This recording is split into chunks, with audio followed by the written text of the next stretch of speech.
All right, everybody, let's get started. Today, I am going to review for Meta Monday another video critiquing relativism. I've kind of been on this thing the past few weeks of defending relativism against a lot of the standard criticisms that you will see directed against it. So this is going to be a lot more of the same. So I'm not doing a lot of the cool, not meta ethics stuff like, addressing K and B, critiquing, unintelligibility arguments, or addressing stuff on consciousness in Mary's room. I got a couple requests for that. So many other things to get to. The AMA is going to happen after Christmas because I got to finish up work. I think I skipped out there for a second. Anyway, I got some other stuff. I got a lot of work to do. So sometime after Christmas, during January, kind of like when I'm on break, I'll go through that whole list. I'll curate the questions, do up a list. I don't know if I'll do them in the order they were asked or what, but I'll get to that probably in about a month from now. So it's going to be a ways out from here, but I will get to it. I didn't forget about it. What else? I have a recorded video, two recorded videos that are going to be coming up soon. And now that I got some breathing room after having to move twice and, doing a whole bunch of work over the past few months, I should have some more interviews and inviting guests onto the show, stuff like that. Hopefully we'll have more debates, and I'd really like to have a round 2 discussion with Mike Humer. I haven't contacted him or anything like that, so I don't know if he'd be up for that. But also, if you know of anybody that would like to come onto the channel to talk to me about meta ethics, more realism stuff, empirical moral psychology stuff, always happy to talk about that. Academia stuff. So, I like talking about, institutional reform, how we could, the current peer review system. I think there's a lot of issues with that. Would love to talk more about that. I've only talked to a couple people about that kind of thing, or maybe just one, not too many. Experimental philosophy, all kinds of stuff. So if you have suggestions, do leave them. I have a big list of people I'd like to talk to, though. All right. So let's give out the land salute and then let's get into the video. So Sapir, I didn't actually check if I had started streaming already. So I'll assume you're here first. So you get 1,000 land salute. Zachman gets 500 land salute. QWERTY gets 250 land salute. And Jonah says, I'm your biggest fan, Lance. Please notice me. So because you said you're my biggest fan, you get 2,000 land salute, even though you're the 4th person here. So there you go. You got noticed.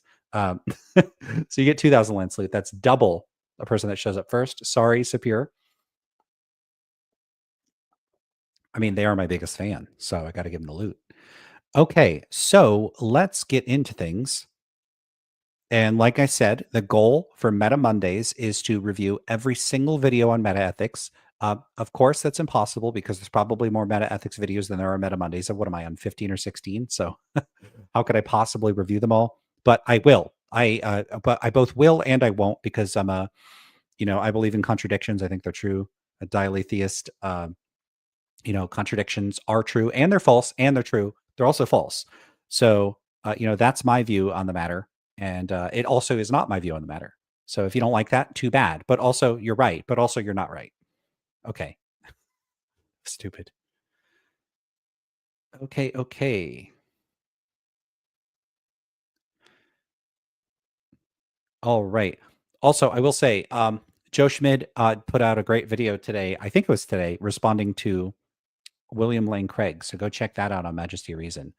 That's a random shout out, but I started watching it and I thought it was really well done. And I dove into the comments a bit. There were some people that were a little grumpy about the critique of William Lane Craig. So, we got more people showing up. Hello. All right, let's get into the video. I skipped ahead past the intro music and some of that other stuff. Also, I don't know. I think I might have seen a couple of videos from this person. I don't really know, but it's called The Catholic Reason. They did a critique of moral relativism. There's no other context I have other than that. I critique videos of meta ethics. Like, one of my big goals on this channel is to basically argue that there are no good arguments for moral realism. If you think there are, you're welcome to come on the channel and talk to me about them. Throw them in the comments. Email me if you think there's a good argument for moral realism. Let me know, and I'd be happy to talk about it. If there's a paper you want me to read, or an argument you found somewhere in a book, or some video you want me to check out, always happy to do that. But the other thing that I do is I respond to a lot of the arguments that are directed against anti-realist positions, including anti-realist positions that I don't even hold. But I think a lot of the common criticisms against them are not as strong as I would have expected of a philosophical landscape in which the majority of philosophers, which you may or may not know this, are moral realists, at least the ones responding to surveys in the Western world in the analytic philosophical tradition. The current data shows 62% in the 2020 Phil Paper survey are moral realists. Now that gets subdivided further, but we're not getting into all the details. And only about a quarter, a little more than a quarter, it's 26.1%, I think, are moral anti-realists. So, and then the remainder pick like other and mixed views and variety of other sorts of things. Anyway, let's get, oh, I see a couple more comments. More appreciation. I appreciate your appreciation. I really appreciate work. Thank you. And Cordy says, just finished watching Joe's video a moment ago. I only got through about 20, 30 minutes of it. How was the rest of the video? Because my impression from what they were doing at the outset was they were setting up to eviscerate William Lane Craig pretty hard. But I feel a little bad because like Craig was asked to respond to a curated subset of their critique, and their critique was very extensive. And that does create some pressure, if you're busy, you have a lot going on, and someone creates a very extensive, like 15 critiques of you, it's hard to respond to them all. So, and they discuss that in the video. Anyway, let's get into this video. Let me know if the volume's not good. I'll crank it up here. Note that you can download the show through whichever podcast platform. Like I said, I skipped ahead some of that. Subscribing to the Eastern Oklahoma Catholic Podcast. That's the Eastern Oklahoma Catholic Podcast. You can also access the archived episodes of the Catholic work that I do for Catholic Cancers. In today's episode, we're going to focus on an issue that pertains to culture, the cultural aspect of things. As I always say in the introduction of each episode, for the Catholic Reason, we look at Catholic claims made by the Catholic Church concerning issues of faith, morality, and culture. Well, here's a topic that relates to that cultural aspect of things. Within our culture, there is a predominant philosophical worldview known as moral relativism. Now, this is an interesting remark that, that this is some sort of like dominant worldview in our culture. There might be some truth to that, but you would want to see greater specificity in this kind of remark, ideally. Like, what proportion of people is he referring broadly to the Western world, the Anglophone world? I'm assuming something like Western or maybe weird countries. I'm not really sure. I mean, it's not that every single remark always needs enough specificity. I think it's clear enough. Like generally, culture. So fair enough. Relativism is this sort of prevailing view. It's in the zeitgeist. Now, it would be really helpful to pin down what is meant by relativism in this context. Now, I had a discussion with I reviewed Derek McAllister's videos on this, and I think that we had some common ground, like more common ground than I would often expect on the question of relativism, because there's a distinction I drew between what you could call sort of folk relativism, that this sort of broad, vague amalgamation of views that sort of permeate the zeitgeist. They're sort of just out there. And they are a sort of rough mix of views about their normative or prescriptive views about how we should treat other people. So views like we should tolerate other cultures, we shouldn't interfere in other people's practices, we shouldn't judge other people, we shouldn't impose our standards on other people. We should respect other people's cultures and practices and all that. This can be both with respect to cultural practices within subcultural communities that are part of our own nation. This could be other cultures in different parts of the world. And this could, extend temporally into the past. We shouldn't judge people in the past by present standards. Those are all sort of common sentiments that are all normative attitudes. They're not strictly speaking metaethical positions. And then you have all these descriptive claims. So people will say, there is a lot of variation in our moral practices and standards. People's moral standards have changed over time, or that individuals have their own opinions or perspectives on issues. People will sometimes say, well, each person judges according to their own standards, so it's subjective. So there's a use of the terms like subjective or relative in a sort of descriptive sense to describe the sort of empirical observation of variation between cultures and between individuals and their moral standards, and in the fact that moral standards are often judged from a first-person point of view. What other point of view would they be judged from?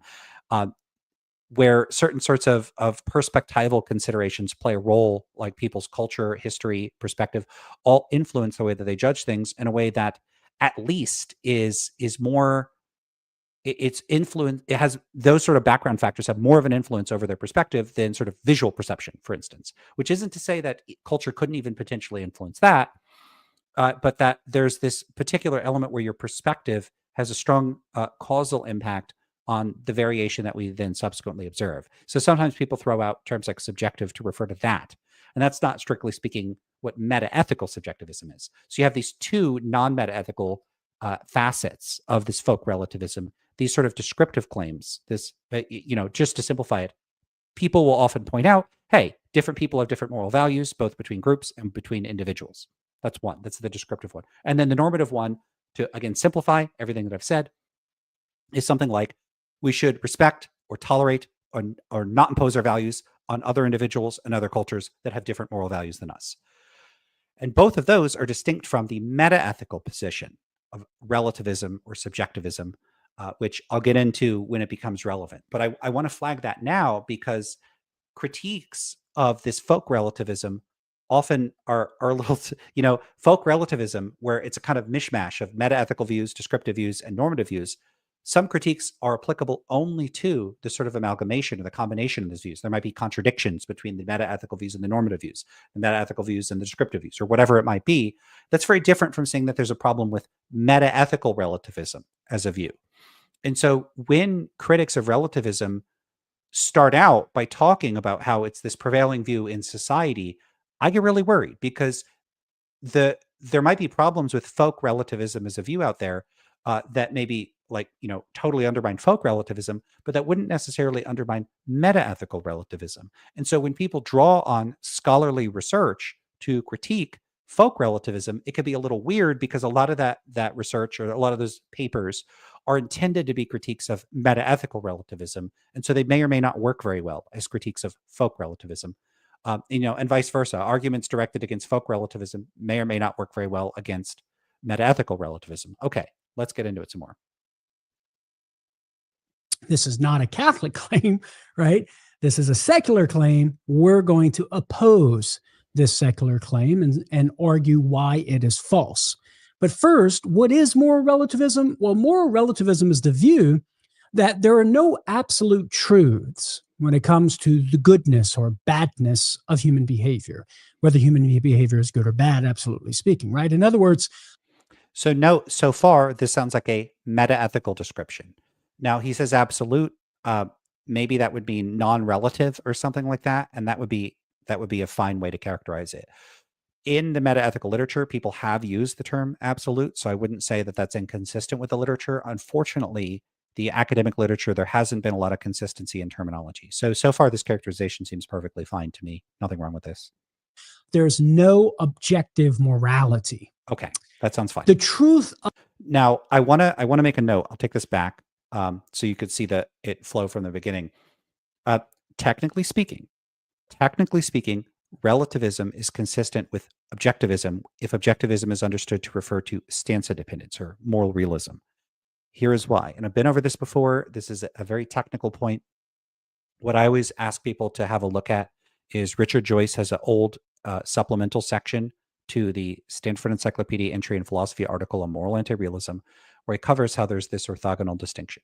Here's how it works. And again, for those of you that have heard this before, I'll try to be more concise. If I cover this 100 times, by the 101st time, I should be a little quicker. Okay, so here's one distinction.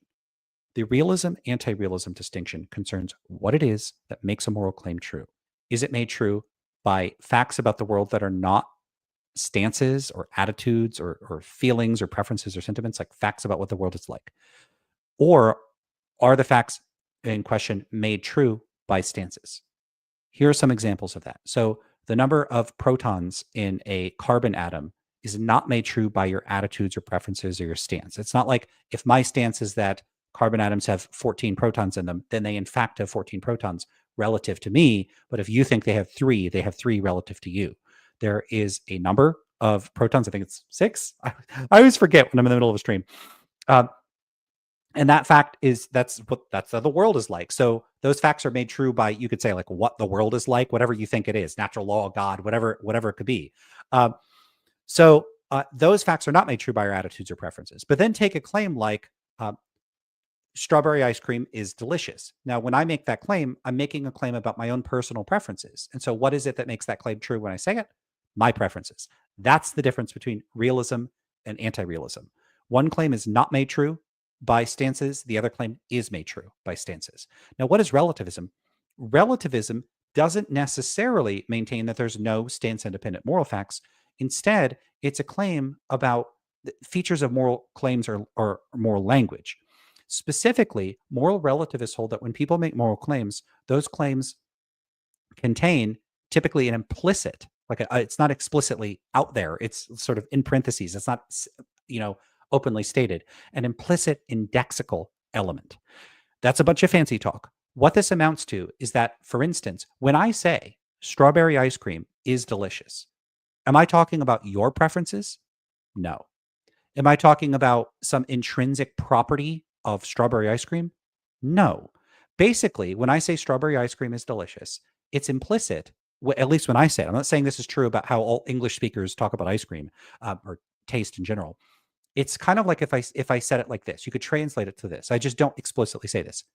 I find strawberry ice cream to be delicious. I just don't explicitly say I find. Now, what is the indexical element? An indexical component of language is one that allows the truth status of a claim to vary in accord with whatever it is that's being indexed. So what is the index in this case? It's I. When I say I refer to me. When you say I, you refer to you. And so something can be true of me, but false of you, and vice versa. So when I say strawberry ice cream is delicious, it's like I'm saying, I find strawberry ice cream to be delicious. I actually do. So that statement is true. Now, someone else may hate strawberry ice cream. They think it's gross. And so if they said, I find strawberry ice cream to not be delicious, that statement if they said strawberry ice cream is not delicious, it would be as if they were saying, I find strawberry ice cream to not be delicious. That statement would refer to that person. That would be true relative to their preferences. And so that statement would also be true. So you have these two statements that might superficially look like they're contradictory. Strawberry ice cream is delicious. Strawberry ice cream is not delicious. And yet both statements are true. So what's fundamental about relativism is that it allows the truth status of a claim to vary because of that indexical component. Now, if that sounds really weird to you, note that we already use indexical language all the time. We use I, you, me, they, them, us. All these are indexical terms. You could say they are coming and they are not coming. And you could gesture. They are going, they are not going. And so when you point, you're referring to one. What's true of one person or group of people you point to may not be true of another person or group of people that you point to. So again, indexing is something we do effortlessly all the time. And a relativist just says, yeah, when we talk about morality, that's what we're doing. We're talking about our preferences or a culture's preferences or standards or values or whatever it may be. That's it. Now, here's the thing about that. The standards, like what standards you're referring to, do not have to be stances or made true by stances.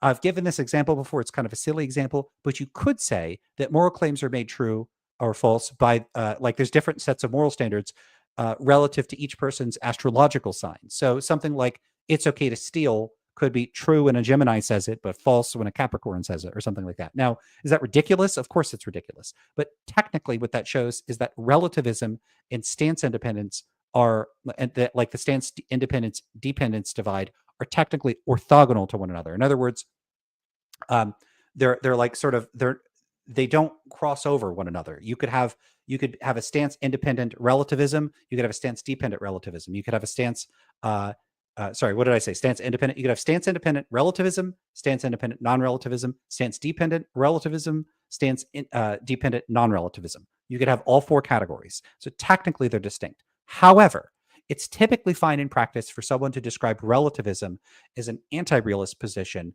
which holds that the moral claims in question aren't true in a stance independent or objective sense, because in practice, relativists tend to also be anti-realists because they hold that what it is that makes claims true or false, like what they're indexed to, are stances. Now, I'm just pointing out, technically they don't have to be indexed to stances, but in practice, they tend to be. I think there should be a shift in metaethical discourse. I know I'm 20 minutes in and I'm like 2 minutes into the video, and I skipped through a minute of it. Okay, so I think that we should shift the terminology that we use to describe these positions. I think that the position that we should be talking about in this case are stance-dependent cognitivist accounts. That, I think, would be a better way of characterizing the accounts in question, because those are the anti-realist accounts that people take issue with, not relativism per se. So just an aside there. I'll have a look at the comments and then we'll keep going with the video. All right, people commenting on the Joe video. So Mason says Joe et al. Did a very kindly ass whooping. All right, great. Okay. Sapir says, don't we need to rely on something like stances in order to define boundaries of concepts, like what counts as a proton, before we can count how many there are in a given system? Line stance in order to define. It depends what you mean by like rely on something like stances. Like, we have to make judgments about these matters, but whether or not those judgments are reducible to like preference claims or attitudinal claims or stance claims that ultimately comport with values that vary from one individual to another, that's a separate question. So, some people will say, ultimately normative or prescriptive considerations are at the heart of science and all descriptive enterprises. I think there's some truth to that. And, to the extent that that complicates any attempt at drawing a distinction between stance independence and stance dependence, I did address a question about that. I think was it in my Discord? Yeah. Where I drew a more fine-grained distinction between the sense of stance independence and stance dependence that I take to be operative in metaethical discussions, and a deeper sense in which there could potentially be a perspectival or stance-dependent element to one's entire framework. I mean, technically speaking, there is a relativistic element to the kind of epistemic framework I take, pragmatism. It's a little complicated, though. It's not the same thing as thinking that things are made true by a preference. So on a pragmatist account, if you simply prefer that carbon atoms have 24 protons in them, that will not make it true that they have 24 protons in them. And so the sense in which stance dependence and relativism are employed in conventional, like contemporary metaethical discourse, a pragmatist is not going to be a stance dependent proponent of all claims. They're just not. That's not how they're going to approach them. So even within their stance dependence of a certain kind, there is room for a further distinction between stance dependence and stance independence of the sort that, at least on my view, would be analogous to or close enough to the distinction in contemporary analytic metaethics. So, if someone wanted to get really picky, they could say that my entire way of using terms, language, concepts, everything, you'd have to put an asterisk next to them because I'm a pragmatist, and a lot of what I mean by these things is different than what a lot of the people I'm talking about mean by them. But that is too much of a digression for us to address here. I mean, so for instance, just to make the point, technically speaking, I don't even mean the same thing as true as true as most philosophers. So if I say something is true, I actually mean something different than someone that's a correspondence theorist. So, you could also take issue with, well, wait, when you say something's true, you don't even mean what they mean. Yep, that's true. So that creates problems. So this is a deeper issue in pretty much any philosophical dispute, which is that many of the discussions, distinctions, categories, truth claims that we are going to end up making are going to be downstream of more background commitments that we have. And those will technically result in sort of complications in what precisely we mean by the things downstream of it. But that's a big digression. I don't think I should get into that now at the start of this video. Of human behavior, whether human behavior is good or bad, absolutely speaking, right? In other words, there's no objective morality. The truth about the goodness or badness of human behavior, so it's argued, is relative to either what you think as an individual, what philosophers call I say, moral relativism, or what a group of individuals happens to think or say, what philosophers call society says, moral relativism. Okay, so I think he does a very good job of laying this out here in terms of the standard sort of distinction between, you could say, individual relativism and cultural relativism. It's very clear. One thing that I am curious about, because I've seen this, how exactly, I'm that unfamiliar with the framing that I don't even know the terminology. I say moral relativism, okay. or what a group of individuals happens to think or say, what philosophers call society says, society says, moral. relativism. Okay, so I don't know if I've never seen any philosophers use this particular terminological distinction. Typically, I would see them say individual relativism or subjectivism and then cultural relativism, something like that. I don't know where this terminology comes from. Maybe it appears in some educational materials or some published work that I haven't read or I'm not familiar with. Maybe it's in apologist circles.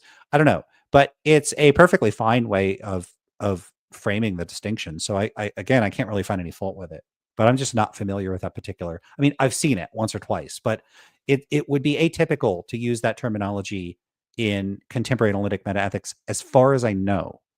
I haven't seen too many people using it. I'm gonna have to go look that up and see if that's typical terminology. But I don't want to get so nitpicky that I'm going to comment on the terminology. I think the terminology is fine.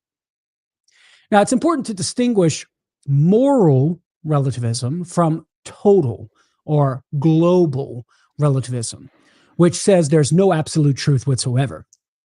Moral relativism allows for there being some objective truth, say the truths of mathematics and science. But when it comes to morality, well, that's where there's no objective truth. And in particular, no objective truth about whether human behavior is good or bad. And this distinction between moral relativism and total relativism will become relevant later on as we go throughout the episode. It's good to draw that distinction. For today's episode, my claim is, again, moral relativism is false, and that we ought not to embrace it.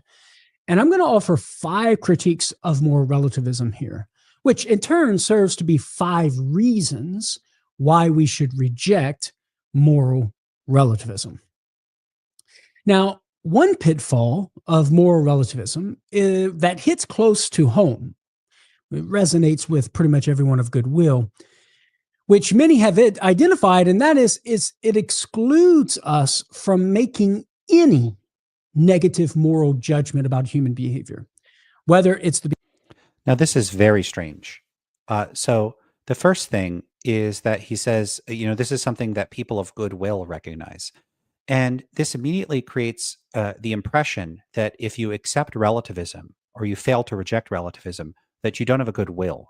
So already you're getting a kind of normative entanglement right out of the gate. There's an implication that your position on, when he defined it, he characterized it as seemingly as a metaethical position, not as a normative moral position. And as we'll see, I believe that he's going to go on to characterize relativism in ways that are sometimes either ambiguous or that present it exclusively as some type of agent relativism, not appraiser relativism. And agent relativism entangles metaethical considerations with normative considerations in a way that makes it highly vulnerable to certain kinds of objections that are not applicable to appraiser relativism. For whatever reason, critics tend to focus on or characterize relativism exclusively in agent relativistic terms rather than appraiser relativistic terms. And so a lot of the criticisms are only applicable to one particularly vulnerable form of relativism that is entangled with normative considerations. So this notion about a goodwill, what is that based on? And what he doesn't, as far as I know, does not clarify what he means by that in this video. Maybe he does in other videos. And so there's some technical conception of what a person with a goodwill, what that means. But it sounds to me, without the relevant context of having seen the other videos, that the implication is that if you endorse a relativistic position, you don't have a goodwill. That sure is what it sounds like to me. I'd be happy to hear from the audience, and I'll pause at a couple other points where he says this to see what you think, because I think it carries an implication that relativists are bad people. It's the behavior many have identified, and that is it excludes us from making any negative moral judgment about human behavior. So let's see how he develops this, but nothing about either appraiser or agent relativism would prohibit you from making judgments about human behavior. Note, by the way, that he will go on to contradict this in one of his other criticisms, where he says that if you're a relativist, you would have to condemn moral reformers in your society. So you'd have to judge their behavior as negative. And here he's saying you couldn't make negative judgments. So the reform argument basically says, well, if your culture sets the standards for what's right or wrong in your culture, if they're a reformer like Gandhi or Martin Luther King, they'd be going against cultural, like what the culture has set as the standard of right and wrong. So they would be doing something morally bad, according to the relativist position. And then that's supposed to be a reductio, because of course, Martin Luther King's reforms were good. You're supposed to have that intuition or judgment. I certainly have the judgment that his reforms were good. And so the idea is, well, relativism will commit you to the fact that those reforms would be bad, but they're actually good. So relativism is wrong. So the problem is that only works if relativism in the way that he's presenting it does in fact require or commit you to judging things as bad. And yet here he's saying it doesn't allow you to judge things as bad. Doesn't make a whole lot of sense. But also, it doesn't prevent you from judging things as bad. That's just not true. Either agent or appraiser relativism. I'll say more after he cashes this out. So this first objection, not off to a good start. This is just simply not true. Whether it's the behavior of an individual or a culture or society. For example, if Jack were to rape Jill, say, we would have no grounds within the framework of moral relativism to criticize Jack for his behavior, since he could easily assert that his behavior is morally good for him. That would be following the logic of moral relativism. So that would only be following the logic of a very specific form of agent individual subjectivism. So according to a view like that, when people make moral claims or when people make moral judgments, what sets the standard for whether a person's actions are right or wrong, or whether their judgments or claims about their actions are true, would be that person's own moral stance. So if a person thinks that it would be morally good or permissible for them to do something that you or I would think is horrific or terrible, that actually on the agent individual subjectivist view would in fact make it morally permissible or good or whatever it might be for that person to perform that act. And so on that view, if a person had this attitude, that view would hold that their action would be permissible or good or whatever it would be. But that is looking at one of the four major distinctions that you could make here. So you have agent relativism and appraiser relativism, and then an orthogonal distinction, which is individual and cultural relativism. So if you're a cultural relativist and your culture considers this person's actions to be wrong, if you're an agent relativist, their actions would be wrong. If you're an appraiser, so in other words, let me lay out all the distinctions, and then I'll point out how this only applies to one out of the four. Okay, so agent relativism holds that moral claims are true or false relative to the standards of the agent judging or performing the action. So if I think it's okay for me to steal, this makes it the case that it's okay for me to steal. And it makes it okay from like anybody else's standard too. I decide what's morally right or wrong for me, or it's according to my stances. Appraiser relativism holds that whether a given action is right or wrong depends on the stance of the agent evaluating the action. So if I think my actions are good, then they're good relative to my stance. But if you think my actions are bad, then they are in fact bad relative to your stance. And so this would allow other people to judge your own actions. Now, we have the scenario that he's described of a person that does something really awful. On an appraiser individual relativist view, you would be judging that person by your standards. So their actions would be wrong because you would think that that's wrong. In a cultural appraiser relativist view, you would judge that person according to your culture's standards.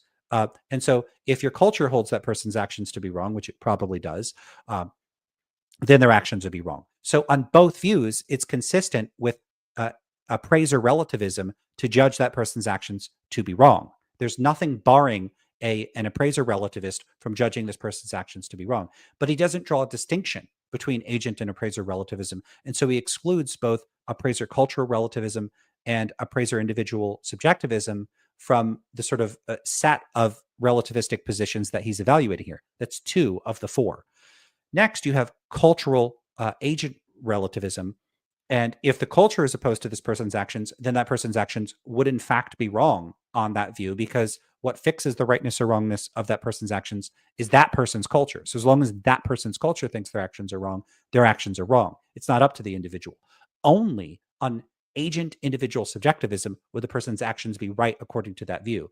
So this is why it's important to draw these distinctions, because what he's saying here is potentially true of one. Now, there might be ways of agent individual subjectivists to get around this. I don't know. But the point is, at best, it's true of one of the four, but it would not necessarily be true of the other three out of the four. So which form of relativism is he criticizing? I mean, this is only applicable to 25% of, and this is only on a very simplified, crude watered down conception of relativism where it's only applicable to one. So we're not talking about like hybrid accounts. We're not talking about a broad range of other constructivist accounts. We're not talking about a broad range of potential ways in which the moral facts can be fixed in more complicated ways than simply looking at some sort of brute preference that a person has. So, we're not talking about something like Humean constructivism. There are a lot of ways for stance-dependent cognitivist accounts to potentially resist the sort of claim being made here. The claim being made here, though, gives the misleading impression that relativism would require one to think that this person's actions were good or permissible or whatever, not wrong, full stop. And that's not true. As moral relativists, all we could say is that what Jack did runs counter to our moral belief. But why should Jack care about what you believe or I believe, right? What we like or don't like? He certainly does. So that's a separate sort of objection. Why should they care? Why should someone care about the stance-independent moral facts? This is not a particularly good objection to relativism. Sometimes when people will raise this objection to relativism, hey, if your moral claims just express your preferences, why should anyone care? It's not an implication of relativism that anyone should care. So that's not a good criticism of the view. I don't know why people level that as a criticism. What's the criticism? Okay, but no one would care if that's your preference. Okay, so that makes it false? Okay, so strawberry ice cream is delicious. By that, I mean, I find it to be delicious. Well, you don't care about that. Okay, so my claim is false? What the hell? What kind of objection is this? It's not a good one, whatever it is. And it's also not clear what exactly the objection is. So I'd love to see someone formalize it. Really doesn't seem to be the type of person who would put the other people's beliefs and feelings before his. Also doesn't seem like the kind of person that particularly care what the stance-independent moral facts are. So there's some implied advantage of a non-relativist position, but it's not being stated what it is or fully laid out. So, a lot of times objections to relativism and anti-realist views in general, they get by implication. They don't explicitly, clearly lay out what exactly the problem is. There seems to be this vague gesturing. If you're a relativist, you would have to be okay with bad stuff, and you're not okay with bad stuff, so you shouldn't be a relativist. But it's like, does some type of realism or non-relativist position solve the problem? It's not clear, because what the problem is isn't clearly stated. It's very frustrating. Now, someone might object that what Jack did to Jill is wrong because he harmed Jill or Jane or whatever name you want to use for the female in this. So someone might object to this, and then he's going to talk about how this isn't a good objection. That's a normative objection. It's not a metaethical objection. So if he's going to criticize a metaethical view, it's a little weird to say someone might object to my critique of this metaethical view by appealing to normative standards, but that's not going to work. That's a misunderstanding. Okay.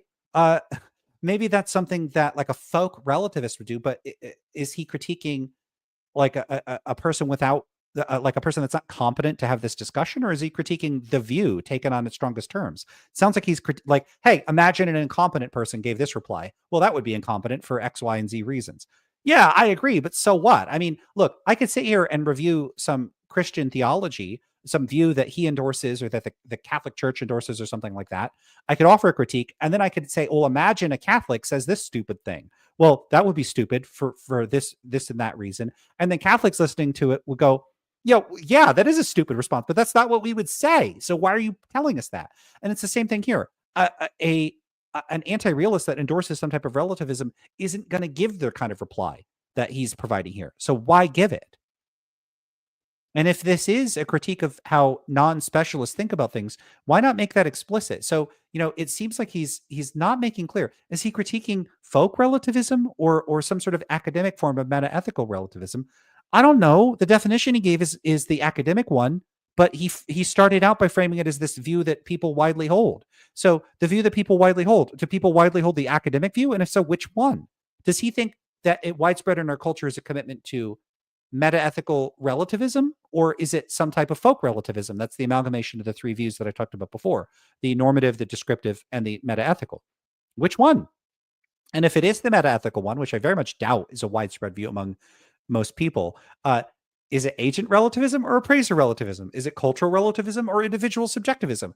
I don't know, because he doesn't say. So, these distinctions are important because criticisms that apply to some of these don't apply to the others. And so it's very weird to just say I've refuted the whole thing, or frame yourself as having refuted the whole thing. Imagine if I created a video about why Christianity's false. I go and find some obscure form of Christianity full of contradictions. Let's call it let's say there was a group in the 1970s called Christian contradictionists, and they held a bunch of contradictory views. They say Jesus was the Son of God and wasn't. Everyone goes to hell and they don't go to hell. It's just a bunch of nonsense. And then I said, look, hey, so this view is wrong because it's full of contradictions. So Christianity's false. Like, that'd be really weird. People go, well, but that's not mainstream Christianity. Okay, well, individual agent subjectivism, is that mainstream relativism? I don't know. Like, is this the view that everybody holds? That that's widespread and dominant in society? I don't know. Because we haven't gathered empirical data on this. We haven't made these distinctions. There's only been a couple papers like Quintelier. There's like one or two empirical papers, and they're mostly just saying, hey, it's important to draw a distinction between agent and appraiser relativism. People never bothered to do it. We did some empirical work. As far as I know, in their studies, they found participants kind of endorsed both at the same time. That's a little weird. But I don't know that that's necessarily a problem. But, there are important distinctions to make here. And critics of relativism, I'm just going to be honest, it seems to me like they do not take the position seriously enough to bother giving it the respect that I think it deserves, which is to actually accurately draw the relevant distinctions and then say, okay, given or conditional on this particular form of relativism, here are the problems with that form of relativism. Instead, relativism is depicted with a broad brush. And, Christians wouldn't like that if I was critiquing their view. Members of or proponents of other philosophical positions wouldn't like it if I did that to them. It's not just because they wouldn't like it. It's because this is not a good way of conducting a critique. And so it's very frustrating to see people just not seem to present relativism in a way that fleshes it out and treats it as a robust cluster of positions with different merits and demerits. And again, I say all of this as someone that rejects relativism. I don't even endorse the view, but if you're going to take on the view, do the homework to take it on adequately. And I don't see people doing this, and it's really frustrating. Okay. This story. And that what he did is that he harmed her insofar as he coerced her. But this would undermine moral relativism, since this sort of counter would assume as true the moral principle that we shouldn't harm someone or show disregard for others' consent. Given that rejecting negative moral evaluations for any behavior whatsoever is too high of a price to pay for most people to keep moral relativism, it would be reasonable to just reject moral relativism altogether. And you could employ and put in the place of this example of, say, sexual coercion of Jack over Jill or Jack over Jane, and just replace that with some other behavior that most people of goodwill intuitively recognize to be evil or wrong, say racism. You could just use racism as an example. Within the mental framework of... So again, note that remark about people of goodwill, that most people intuitively recognize as wrong. Does he mean that people intuitively recognize it as wrong merely as a normative claim consistent with relativism? Or does he mean wrong in some stance-independent, non-relative way? It's not clear. So, I notice this even with academic philosophers that will say, oh, well, if, you're an anti-realist, what about the intuition that murder is wrong, or that torturing puppies is wrong, or whatever? What does that mean? Are you asking me a normative question or a metaethical question? Because those are different sorts of questions. Or asking me, am I against puppy torture? Do I think it's bad? Yeah, I think it's bad. Like, what? I think it's bad in a way consistent with anti-realism. I think it's not stance independently bad. I think it's bad in another respect. I don't think you need stance independence for things to be bad. And I've given these comparisons 1,000 times. Imagine if someone says, oh, well, things are only bad if they're bad in a stance independent way. Oh, okay. So food is only bad or good or bad if it's good or bad in a stance independent way. So, if you're not a food or gastronomic realist, then, you might as well eat a bucket of poo because it's no different than, your favorite slice of pizza. It's ridiculous. Like, of course, stance dependence can work for making evaluative and normative claims in the taste domain. Like, even if you don't accept gastronomic anti-realism, It's not an obviously silly position, at least as far as I could tell. I mean, I would guess on reflection, most people would endorse it. And yet somehow it's like no one draws this meta-normative distinction for morality. They just collapse the distinction and act like the only way you could think anything is morally right or wrong is if you think it's right or wrong in a realist sense. And so they drop again, does he mean stance independently, morally wrong or not? Is he making a normative claim or a metaethical claim or both? I don't know. And, philosophers do this all the time. I don't know why people can't get clear about this. Of moral relativism, we would not be able to criticize racist behavior and say such behavior. Just to be clear, appraiser relativism holds that moral claims are true or false relative to the standards of whoever is appraising the action. And that will often be you, which means if you're an appraiser relativist, you can absolutely condemn all the things he's described in this video, including racism. So an appraiser relativist could say, yep, that's wrong. Yep, I completely condemn it. It's terrible, terrible, terrible. There is absolutely nothing barring appraiser relativists from condemning other people's actions or the actions of other cultures. It simply doesn't prohibit you from doing that. Behavior is wrong or bad for us as human beings. All we could say is that it runs counter to our moral beliefs. It is something that we do not like. But of course, so when he says that's all you can say, something being counter to my moral beliefs, something I don't like, that's all I could say. That's enough for me. So let's suppose that moral realism is not true. In other words, let's suppose you can't say anything further than I don't like people committing genocide. I don't like people torturing the people in other places. I don't like people abusing people for fun. I don't like it. I think it's morally bad in just a subjective way, because, unfortunately, there's no stance independent facts. Okay, so then what? Not good enough? Not good enough to go stop it? Would you go, oh, well, I guess realism is not true, so I'm going to be okay with it? I mean, who here is of questionable goodwill? I don't care what these stance independent moral facts are. If someone wants to commit genocide or steal or murder or torture people, I'm against it. I'm going to oppose them. In fact, I'm so against people doing those things, even if it was stance independently good to do those things. If God came down from the sky and said, go torture people, go commit genocide, I would say, no, thank you. You're a bad God, and I'm not going to do those things. And even if there's some secular moral philosophy where a bunch of philosophers went like, nee, with their intuitions, and they found with their powerful intuitions that actually it's morally good to torture people, well, then screw morality. I'm not interested in being moral because I'm against torture, period. So, when people say our attitudes or our feelings, oh, you just don't like it. I just don't like it. I act in accord with what I value. And if I'm against something, I'm against it. How is that not good enough? Why does it have to be that God or the universe agrees with me for me to act on a particular value? I don't need anyone else's permission, and I don't need the universe to approve of my actions. If I think torture is bad, so if someone wants to torture, no, I don't care about some abstract moral rule that says, well, actually, it's okay for them. I don't care. I'm not interested in the moral facts if they run contrary to my values. My values are what drive me. And I sure as hell hope this is true of other people. Now you could say, but what if a person values doing bad things? Then they're going to do bad things. What do you think? Realism is going to stop them?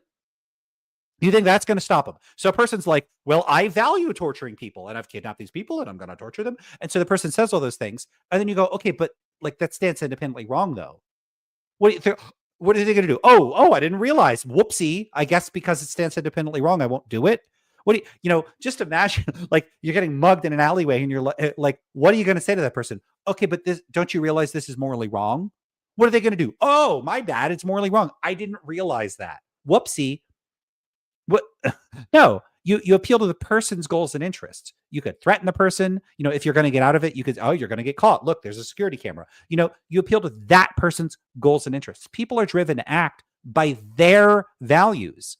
And if these stance independent moral facts didn't align with or come close enough to approximating people's values, I think a lot of people just wouldn't comply with those facts. And I'd be very, very worried about the people that will just go, well, whatever the moral facts are, whatever I believe the stance independent moral facts are, I'm going to comply with those because, a lot of people say that, the law of God is written on our hearts or we have a conscience. I mean, there's a certain sense, I don't think God writes anything in our hearts, but I have emotions that influence my moral judgments. Like I find certain things repugnant or outrageous, or I get indignant. There's all sorts of attitudes, sentiments, feelings that I have that regulate my moral behavior. Now, if there were these stance-independent moral facts that were telling me I had to do these really horrific, terrible things, torture people or something like that, one, I don't think that I could. But two, what if a person's so committed to moral realism that they actually suppress those impulses to comply with these facts? That would be really, really disturbing. So people will often raise this concern about relativism, which is that it can make us callous and disregard other people's welfare. Okay, but who's to say that realism couldn't do that just as well, just for different reasons? So in one case, a person, they have an impulse to do a bad thing. They think, oh, I'm a relativist, so it's good for me to do it, and then they go and do the bad thing. Okay, but if you're a realist, you have all these impulses. Maybe they drive you to do good things, but you are committed to, well, whatever the moral facts are, got to comply with them. And you're part of some religion that gets it wrong or is a bad religion, and it compels you to do something terrible, and you commit some heinous action. Even pushing down the bile in your throat, you're like, it's horrible, but you do it anyway because, hey, it's the right thing to do. So I'm not saying realism pushes people to act in a way that's morally worse than anti-realism or relativism in particular, but anyone can speculate about, if you're a relativist, it would have these bad consequences. Same thing with realism. Maybe I could speculate that it would have bad consequences. It's an empirical question what the consequences of a commitment to these views are. So a lot of times people will frame relativism as having these really horrible consequences. And it's like, okay, but against a backdrop of what empirical evidence exactly? Of course, that runs contrary to most people's moral intuitions. Most people of goodwill recognize racist behavior to be objectively wrong, there we have evil, and bad. Most people of goodwill recognize something to be objectively wrong. So I would like to hear from the audience. Let's hear that again. For us as human beings, all we could say is that it runs counter to our moral beliefs. It is something that we do not like. But of course, that runs contrary to most people's moral intuitions. Most people of goodwill recognize racist behavior to be objectively wrong and evil. Now, I would certainly say that people of goodwill recognize that racism is wrong. Now, that's because I think racism is wrong, and so I think it's constitutive of having a goodwill to think that it's wrong. That's a normative claim, and that's consistent with my values. But here the claim is that most people of goodwill think. I mean, I would think he would have said all people of goodwill would think this, but that they think it's objectively wrong. Why do they have to think it's objectively wrong to have a goodwill? Again, the implication, it seems to me, is that if you don't think it's objectively wrong, you don't have a goodwill. Am I wrong about that? I want to hear from the chat, and let me have a look at what people are saying in the chat. Oh, right. Oh, wow. Lots of comments. Oh, right. So many I have to scroll up for like a minute.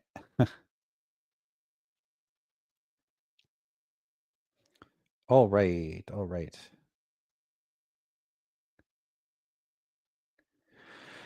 Timmy John says, how is analytic naturalism a form of realism? That's not really about the video. Okay, let's see what you have to say here. You're going to make me do this thing where I get into digressions, but that's okay. Take a little mental break from this. How is analytic naturalism a form of realism? Technically, whether something raises suffering can, in a very relevant sense, depend on neuropsychology. For example, A can cause me suffering depending on my desires, but your pleasure depending on desires. This is a little complicated to deal with.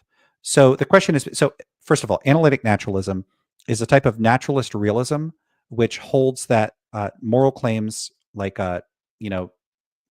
killing people is wrong or something like that, they could be understood to be analytically equivalent to certain sorts of claims that could be understood in a way that's consistent with the natural sciences and a naturalistic understanding of the world.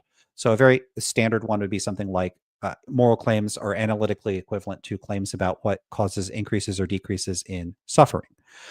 So something like murder is wrong, that would be true insofar as acts of murder tend to contribute to suffering in some way. So you could be like an analytic naturalist utilitarian, for instance. You could say claims about what's morally right or wrong are true or false insofar as, and to the extent like because, or sorry, I should say they are sort of analytically equivalent. They just mean claims about what maximizes utility or, fails to maximize utility, and that makes them right or wrong accordingly. So that would be some type of analytic naturalist view. And so you could see claims about what increases or decreases happiness. There are like empirical facts about that. So happiness is a natural phenomenon. It could be studied empirically. It's a feature of the psychology of beings that you could study in the world. Like psychology is a science.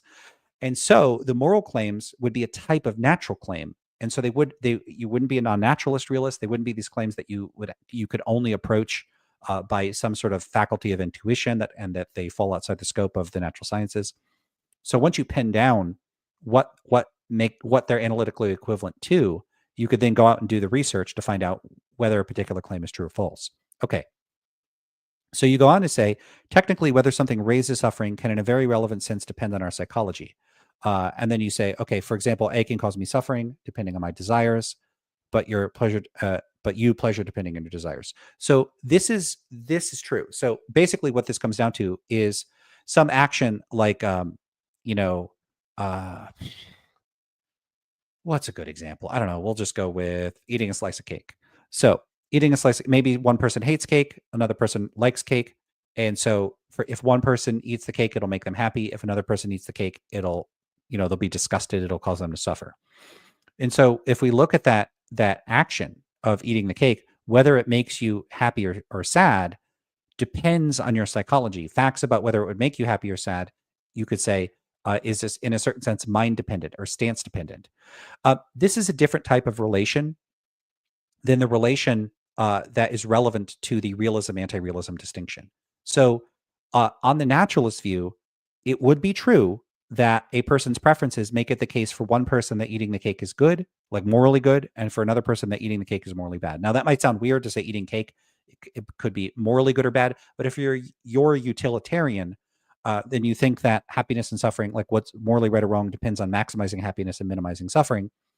And so what you'd want to do in cases of distributed resources or goods or acting to bring about a certain set of consequences is the morally right thing to do would be the one that optimizes for the total amount of happiness and minimizes for the total amount of suffering. You want as little suffering and as much happiness as possible. So on such a view, technically speaking, it might sound a little weird, whether a person eats cake could be morally relevant insofar as it brings about happiness or suffering. Now, for the realist, what makes it the case that a claim like it's morally good for this person to eat the cake, it's morally bad for that person to eat the cake, what makes that true is whether or not it would increase their happiness or increase their suffering accordingly. Whether or not eating cake would make someone happy or sad, that fact is true. It's true. It's like a true descriptive fact about that person's psychology. So you could say in a certain sense, it's a stance-dependent fact about me that I like strawberry ice cream. So like the descriptive fact, like there would be a whole host of descriptive facts. Like when I taste strawberry ice cream, I have a positive affective response. I like it, so on and so forth. So if someone were to say something like Lance enjoys strawberry ice cream, that claim is actually stance independently true. The fact that I like it is not made true by my preferences. When I make the claim, I like strawberry ice cream, that claim is made true by my preferences. So that might sound a little weird, but traditional analytic metaethics is very bound by the analysis of the truth of sentences. So a sentence like, I like strawberry ice cream, that statement is made true by my preferences. But if someone else were to make the statement about me, or if I said, hey, it's a fact about me that when I eat strawberry ice cream, I have a positive reaction to it, that's technically stance independently true. And if someone else were to make a claim about me, like Lance likes strawberry ice cream, that's stance independently true. That the fact that I like it isn't made true. It's complicated to spell this out. The fact that there's certain sorts of descriptive facts that cause me to like it, and if someone were to comment on those, like it's a fact that Lance enjoys eating it, that fact is not itself made true by my preferences. My preferences make it true, make statements like I like it true, but statements about me liking it are, you could kind of, I guess, say that they're almost like a third order sentence. It's a statement about my preferences, or are they second order? I don't know. This is really hard to frame and set up, but technically the truth-making relation is a little different for a statement like, I like strawberry ice cream is delicious, or I like strawberry ice cream, and someone making a descriptive claim about that preference. So I don't know if I've made that sufficiently clear, but the analytic naturalist is still a moral realist in the sense that they would think that claims about whether I like whether something causes happiness or suffering, those claims are true independent of people's attitudes or preferences. So, for instance, um, it, there would be certain sorts of statistical or statistical facts about whether certain sorts of policies would tend to increase or decrease the total amount of happiness in the world. Whether or not those facts are true are not directly made true. Like the fact that increasing the tax rate would cause a certain number of people suffering. That's not made true by people's preferences. Like the fact that those people would suffer is not made true by their preferences. That the person's statements about, hey, this causes me a lot of suffering, that statement could be made true by the person's preferences. But then there would be this sort of external fact about whether or not it's in fact the case, psychologically speaking, that that person was caused to suffer. Oh man, I feel like I really botched that, but I did my best on the spot to try to draw the distinction out.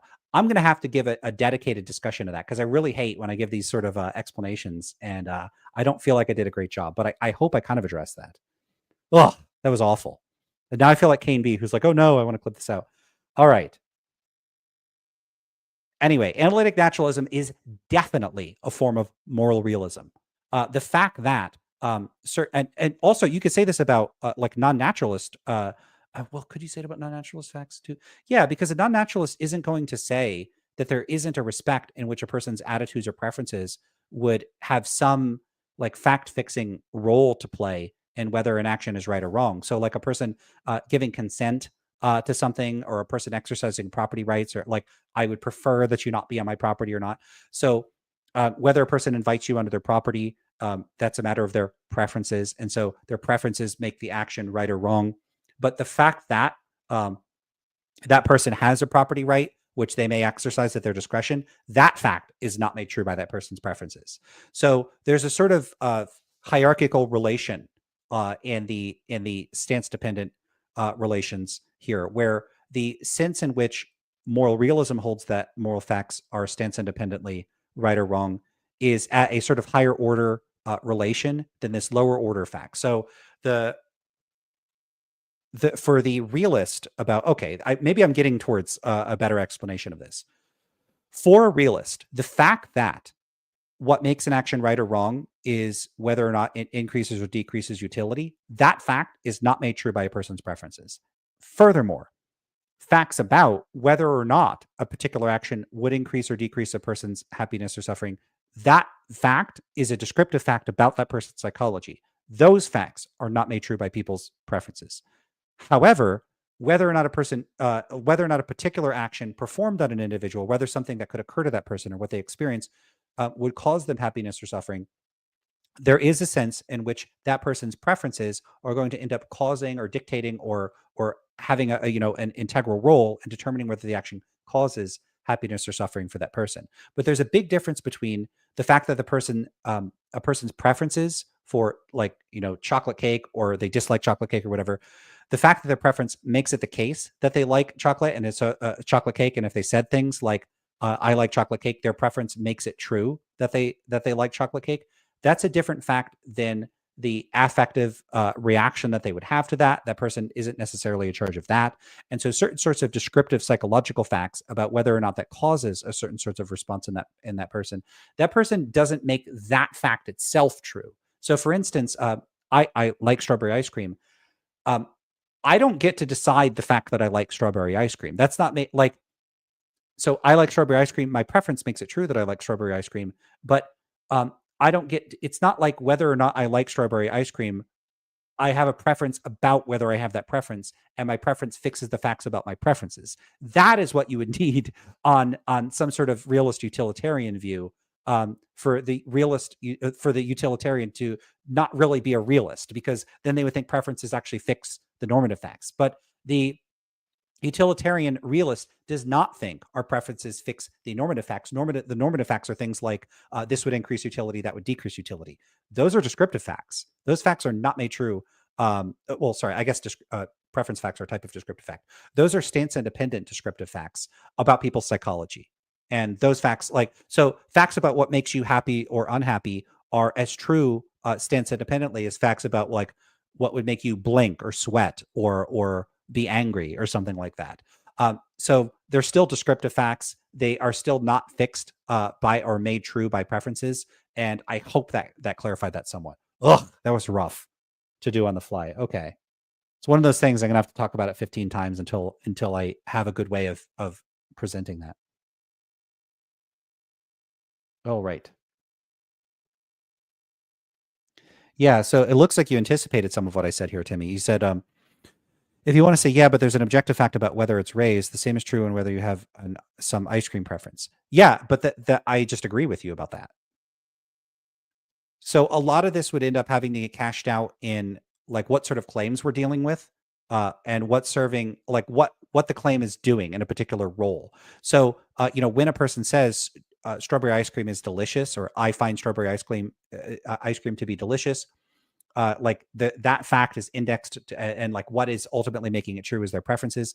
But in the case of what Joe likes strawberry ice cream, um, I don't think that there's some indexing fact there. So you are making a claim about their preferences, but it's a descriptive claim, and whether it's true or false isn't made true by like any particular like it's not indexed to a preference that makes it true or false. So it's still a descriptive psychological claim. I'm repeating myself at this point. Okay. Sapir says, will you ever do call-in streams? I did them back in the day. I'm happy to do more call-in streams. Not necessarily guaranteed I'm going to participate, but I'm curious about what, if any, plans you might have for that sort of thing. Yeah, happy to do them, but I don't have any planned out like that. Okay. Guillerme says, unrelated question, but by your anti-realist position, can you say that one side in World War II, for example, is right and the other wrong? Absolutely. Of course I could.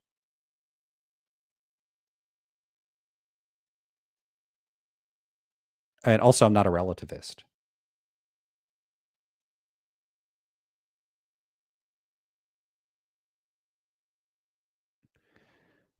Okay, that's a discussion between others. Sorry, I'm just trying to get caught up on the comments.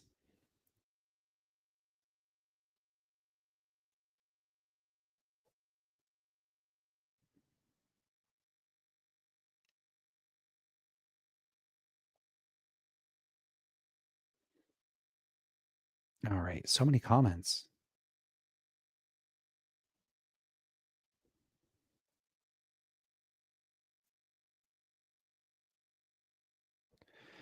Patrick says, Lance, I don't like this. I was really talking about naive folk relativism when it's held against his realist views. Would anti-realist views be equally alternatives? I'm not quite sure what you mean. Maybe you could clarify.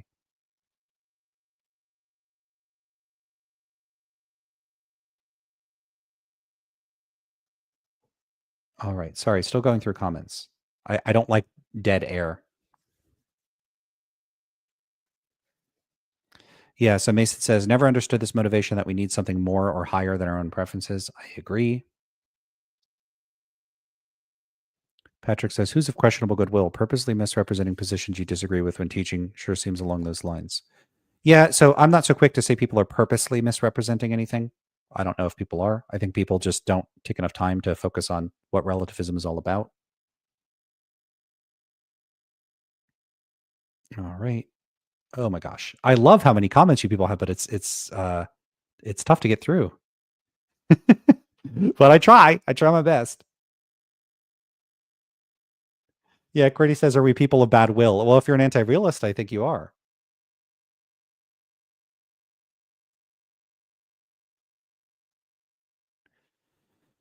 Patrick says, hold up, Lance. He said most people think this. He would only say that if he had evidence of that. So that's it, Lance. Time to back it up. No, he said most people have goodwill. So technically, the normative claim is wrapped inside the empirical claim is wrapped inside a normative claim. And that could make it more of a conceptual claim. Like if you have a goodwill, then you'll think this, something like that. So I don't think he made the mistake of making an unverified empirical claim.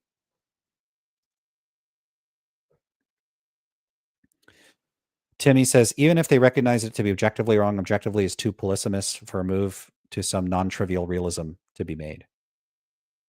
Yeah, maybe. I mean, it would be nice if people could lay out what they mean by objective, but not everybody could define every single term in every single video. That'd be beyond tedious.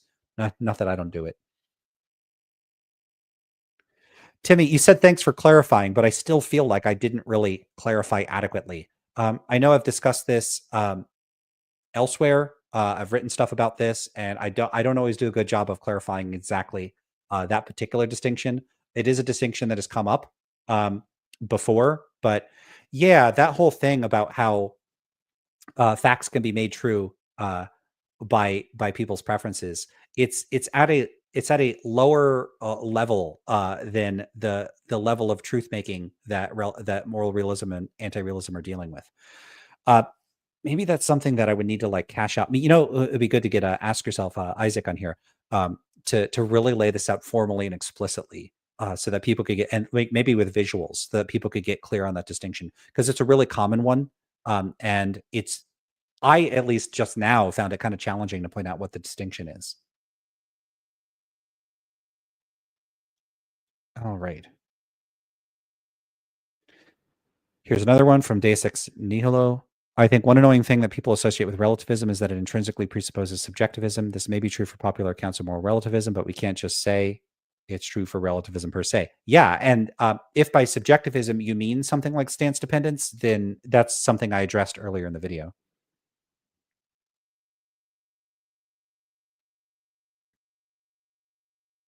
All right, let's continue with the video.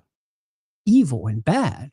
And so moral relativism excludes the negative moral evaluation of any human behavior. And again, I think... Again, as we'll see, there's going to be a problem with this. It excludes the negative evaluation of any moral behavior. So this is not going to be true of pretty much any form of relativism that I'm aware of. I mean, maybe if there's like a really, really specific form of agent individual subjectivism, they really wouldn't be able to condemn other people's actions, but it's probably not true even then, because they could condemn a person's actions for being inconsistent with that person's own standards on the assumption that that person, it's like psychologically possible for people to fail to act in accord with their own standards. So for instance, even if you're, so first of all, both forms of agent and appraiser cultural relativism do allow you to condemn other people's actions. So on an appraiser cultural relativism, you can condemn other people for violating actions that are inconsistent with your culture standards. On agent cultural relativism, you can condemn members of your culture for failing to act in accord with your culture standards, or for failing to act in accord with their culture standards. So again, you can condemn them. On appraiser individual subjectivism, you judge everybody by your own personal moral standards. You could condemn anybody for anything as long as it's inconsistent with your standards. And even on individual agent subjectivism, if a person says that they're really committed to telling the truth and then they tell a lie, you could say, hey, I condemn your actions. What you did was wrong. It was inconsistent with your moral standards. So all of the types of relativism that we're talking about here, it's consistent with all of them to condemn other people's actions. So what he's saying here is not true of any form of relativism that I'm aware of. Relativism does not prohibit you from condemning other people's actions. That's simply not true. I think that's too high of a price to pay for most people of goodwill. The same line of reasoning applies to our judgment of another culture's practices or moral behaviors. Within the mental framework of cultural moral relativism, the culture determines what is appropriate and inappropriate human behavior. This being the case, it's impossible to criticize another culture's moral norms, no matter how bizarre. There would be no moral standard outside the culture's decrees. See, no moral standard outside the culture's decrees. What about your culture's decrees? Why can't you judge them according to your culture? Again, if you're an appraiser cultural relativist, that's the standard that you would use. So this is only targeting agent cultural relativism. Why do critics of relativism do this? Against which we could measure a culture's practices. Consequently, no judgment could be made on a culture's practices. No moral judgment, that is, to be more specific. For example, according to moral relativism, we wouldn't be able to say the Holocaust was wrong, since it was considered by the majority of Germany to be justified. Also, no other culture, including our own culture, current culture, would have been able to criticize America's segregation laws, since the goodness or badness of such laws, according to cultural moral relativism, is determined ultimately by the culture or the society. All we would be able to say is that those laws were different than the laws that we have now. We would not be able to criticize those laws and say they. So why does he think you can't criticize something if you're a relativist? So you could say, okay, well, technically it wasn't wrong. Even if you're an agent culture relativist, does that mean you can't criticize it? Let's say you're an error theorist and you think that there are no moral facts at all. Are you not able to criticize things?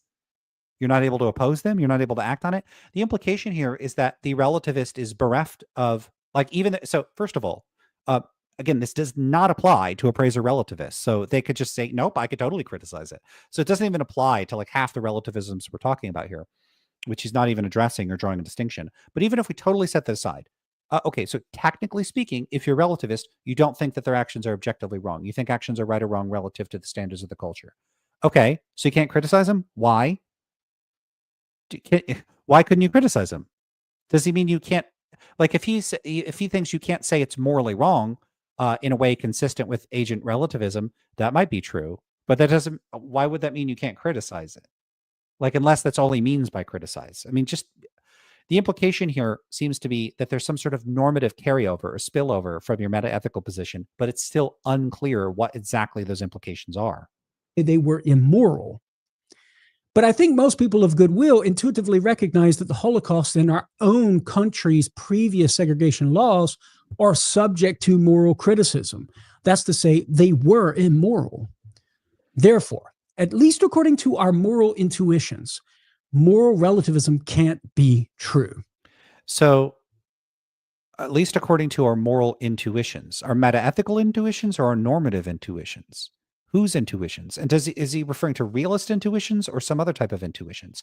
Because you could have moral intuitions as an appraiser relativist, as a non-cognitivist, as an error theorist, as an anti-realist quietist like myself. It's completely consistent with anti-realism and other forms of relativism to have problems with the agent relativism framework. And the problems with the agent relativism framework are not its metaethical components, they're the normative components. If I'm required to think that if I'm committed to some metaethical view that requires me to think that it is in fact morally good in a way that I have to respect and act on for someone else to torture people or do terrible things, I'm going to reject that view, but I'm going to reject it because it's inconsistent with my normative moral standards. I'm not okay with them doing those sorts of things. And I'm not okay with them, not because I think they're stance independently wrong, but because I'm personally opposed to them and I'm going to act on my own values as an anti-realist. And so there's no inconsistency with rejecting agent relativism on grounds that are completely consistent with anti-realism. So you do have to be mindful that sometimes people will present your only options as though it's if you reject agent relativism, you're a realist, or if you reject it, it's because of realist intuitions. None of that has been established here. Since we recognize that some behavior is considered good by a society, or in fact, immoral. So moral relativism doesn't jibe with our moral intuitions concerning some behaviors, whether on the level of the individual or on the level of society. Now, a second critique related to the first is that moral relativism makes moral progress impossible. Consider, first of all, personal moral progress, which would relate to I say moral relativism. In order to progress morally, one has to first be bad, right? And then move toward goodness. But in I say relativism, the individual can't be bad because there's no standard of morality outside his own subjective judgments. Therefore, there can be no personal moral progress if I say moral relativism is true. But that's absurd, right? I think we all acknowledge that personal moral progress is possible, right? Like, for example, a judge might lessen the sentence of a criminal due to good behavior. We recognize as a society even that that individual progressed morally. He once was doing bad things. Now he has good behavior, and so his sentence might be lessened on account of that better moral behavior. But of course, within, I say, moral relativism, that moral progress is not permitted, is not possible. The behavior of the criminal would only be different currently than what it was before, but not better. And so there would really be no justification or grounds for a judge to lessen the criminal's sentence. I mean, the practical implications, there'd be no grounds for lessening the sentence, as if there couldn't be, even if you're an anti-realist, non-moral grounds, prudential grounds, other sorts of grounds. But I'll have more to say about this in a moment. And then in that case, the lessening of the sentence would simply be arbitrary, in which case the punishment would be arbitrary, and thus we'd have an unjust system. Unjust relative to what standard? If unjust in a stance independent way, I mean, that would be begging the question and presuming realism. But a system that sets its own standards wouldn't be unjust relative to those standards of punishment. But of course, we recognize, no, that's not the case, that the criminal indeed can progress morally. So for this reason, we can say that I say moral relativism can't be true. Okay, big problem here. So people will sometimes argue that relativism doesn't allow for progress. Here's how that might work on an agent relativist view. So if you're an agent relativist, you think that each individual's moral values set the standards of what's right or wrong for that person. So let's say a person currently holds that it's okay to steal. Okay, so it's okay for that person to steal. Let's say they change their mind. They now think it's wrong to steal. Okay, now it's not right. Now it's wrong for that person to steal. Then they change their mind again and think it's okay to steal again. Okay, so now it's okay for them to steal again. So the what's right or wrong always just sort of goes along for the ride and perfectly correlates with the current moral standards that they have, whatever they happen to be. And so there's no directionality. There's no external framework from which to judge that person as getting better or worse, morally speaking. Their actions are fixed by their current values. Your actions are fixed by your current values. And so there is just going to be this direct one-to-one relation between your current values and the rightness or wrongness of your actions. So you could argue there's no progress on a view like that. Let's just grant that for the sake of argument. I suspect if someone was really committed to some type of agent relativism, they might be able to wiggle out of that. But here's why this is such a weird type of criticism. This is a weird type of relativism. If you're a relativist, you could also be an appraiser relativist. You could judge actions relative to your current standards, not just your actions, everyone's actions. So keep in mind how weird agent relativism would be. If you're an agent relativist and you run into a group of people, and some of those people think it's okay to steal from you, or to steal in general, let's say, and other people think it's not okay to steal, then you would think, yeah, that person, it's okay for them to steal, but you're against stealing, so it's not okay for you to steal. Oh, you're okay with stealing? Okay, it's okay for you to steal.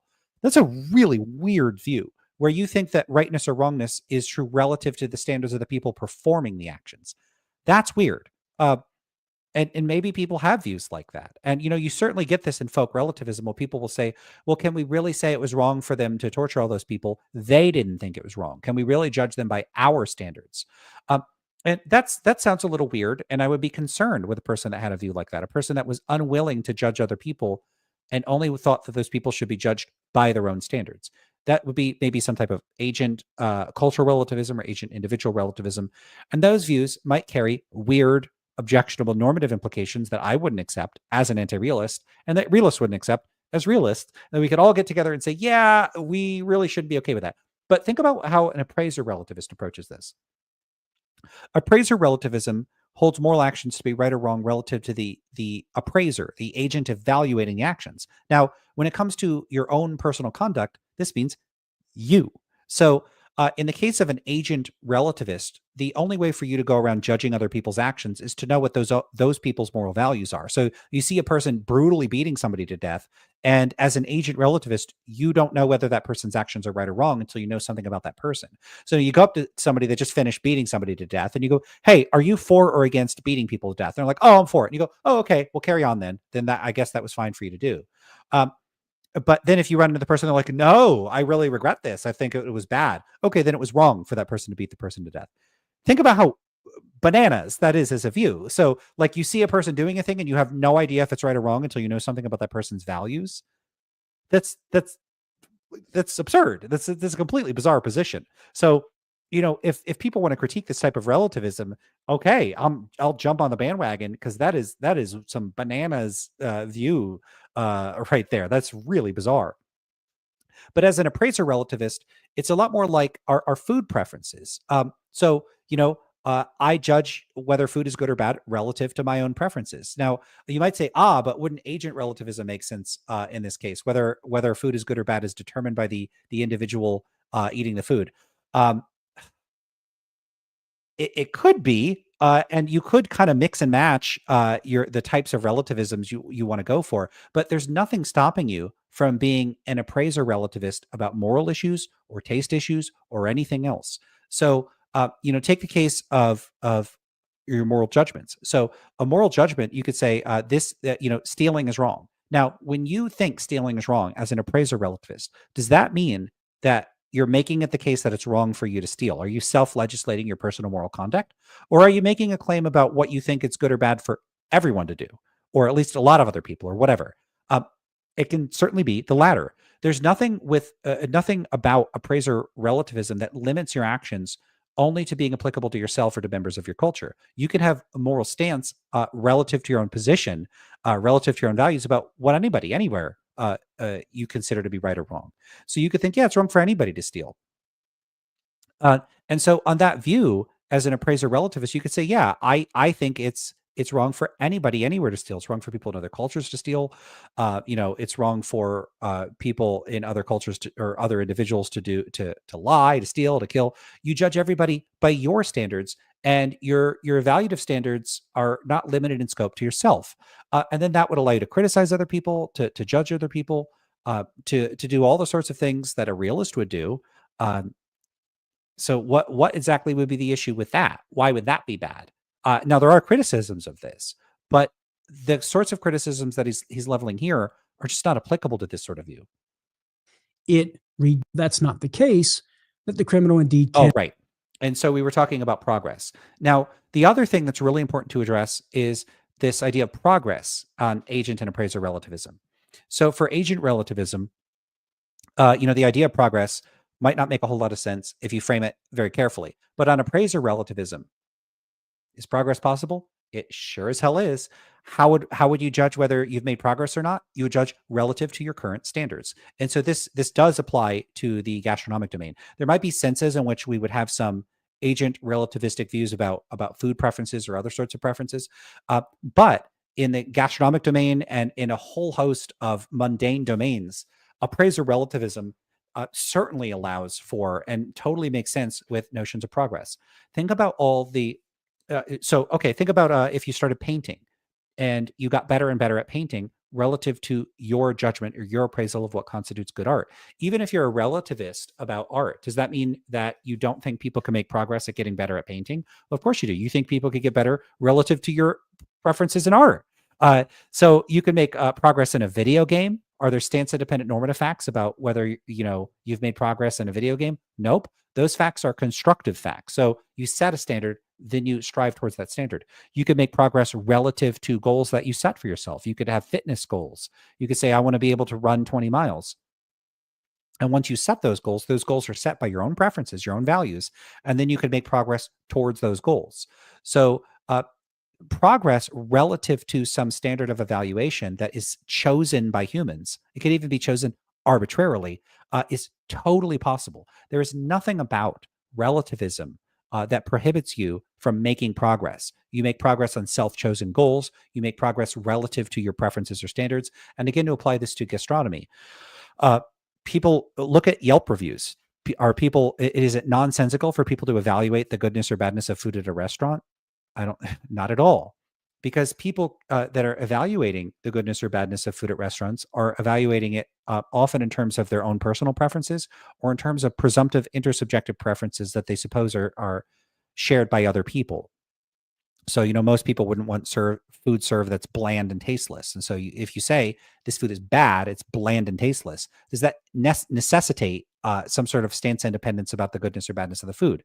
No. When you say it's bad, you might be saying, oh, I find it gross. And you might implicitly presume that most other people would find it gross too. Now, some people like bland food. And so you might say, now, if you really like bland food, then maybe you would like it. But when people say that food is bad, they're not making a claim that requires realism to make sense. Relativism perfectly makes sense of it. And in that case, it might be a type of agent relativism, but you can also speak in appraiser relativistic terms about gastronomic considerations, very close to my example of painting. Do you think a person can become a better cook over time? I certainly do. Now, what makes that person a better cook? Again, that person becoming better at making the sort of food that you like, or that people in general like, or that is highly rated, or that are like whatever standard it is that you want to employ for judging a person to be a better or worse cook, gastronomically speaking, a person can make progress towards that goal. People can make progress in art, in music. People can become a better musician. Does it require thinking that there stands independent facts about what music is good or bad to think that people can make progress as a musician? No. Again, relativism is perfectly consistent with this. Again, though, the problem here is that a lot of critics of relativism only focus on this really weird type of relativism, agent relativism, which has these weird self-legislative properties where individuals like determine for themselves what's right or wrong, or cultures determine for the members of their culture what's right or wrong, rather than allowing a more flexible type of evaluation where anybody can judge anybody by their own standards, which is a totally viable form of relativism, at least insofar as it resists these particular criticisms. And this is just totally ignored. And so appraiser relativism has no problem accounting for progress. You make progress relative to goals. And my point in giving all these examples is to emphasize that we already probably, at least I do, conceive of progress relative to standards that people set for themselves or relative to their own preferences. So, you could just be cooking at home and think, I've become a much better cook over the years, even if you never cook for anybody else. And so intersubjectivity doesn't really play that big of a role in it. You're better at cooking food that you like. You think you can make progress of that kind? Of course you can. So, also, it's even, I think, now that I'm thinking about it, I even take back that an individual subjectivist couldn't make progress. An agent individual subjectivist could make progress in living up to their own moral standards. And that strikes me as a legitimate form of progress. Let's say a person says, hey, let's say a person thinks that they have violent impulses, they have anger management problems, and they think it's wrong for them to hurt other people and to, have angry outbursts and that sort of thing. They think it's wrong, and yet they do it anyway. And so they think my actions are wrong. I shouldn't do this. And over time, they go to anger management. They get better. They get better emotional control, more emotional stability.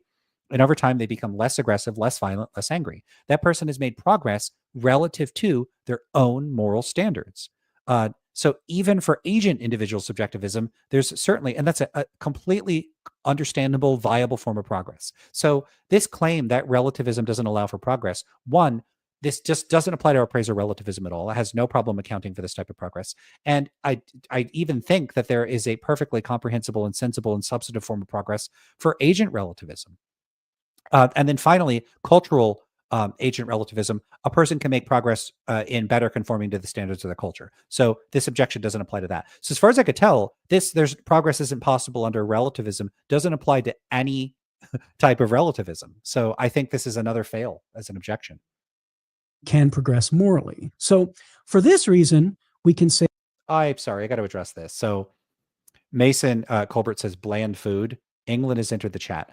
I don't know where people got this idea from. So I went to England back about 10 years ago. I had some of the best culinary experiences of my life. I love the food there. Now, to be fair, I went to a lot of non-British cuisine restaurants. I remember this really excellent Thai restaurant.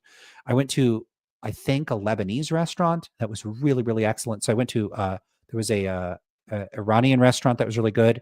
But I also had a lot of British pub food, and I thought it was awesome. So I had this like mac and cheese somewhere. It was like a 5-cheese mac and cheese. It was awesome.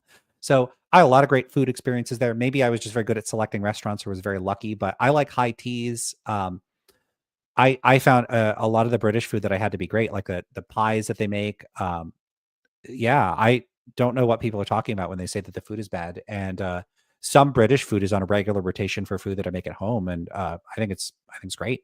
So I don't know what people are eating that they think is like. People will give examples of like beans and toast, but like, okay, I could give an example of like bland American oatmeal or Cheerios or something and go, look how terrible American food is or something. It'd be ridiculous.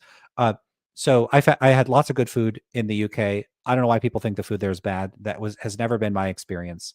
I don't know where that comes from, but I'm just reporting my personal experience about that.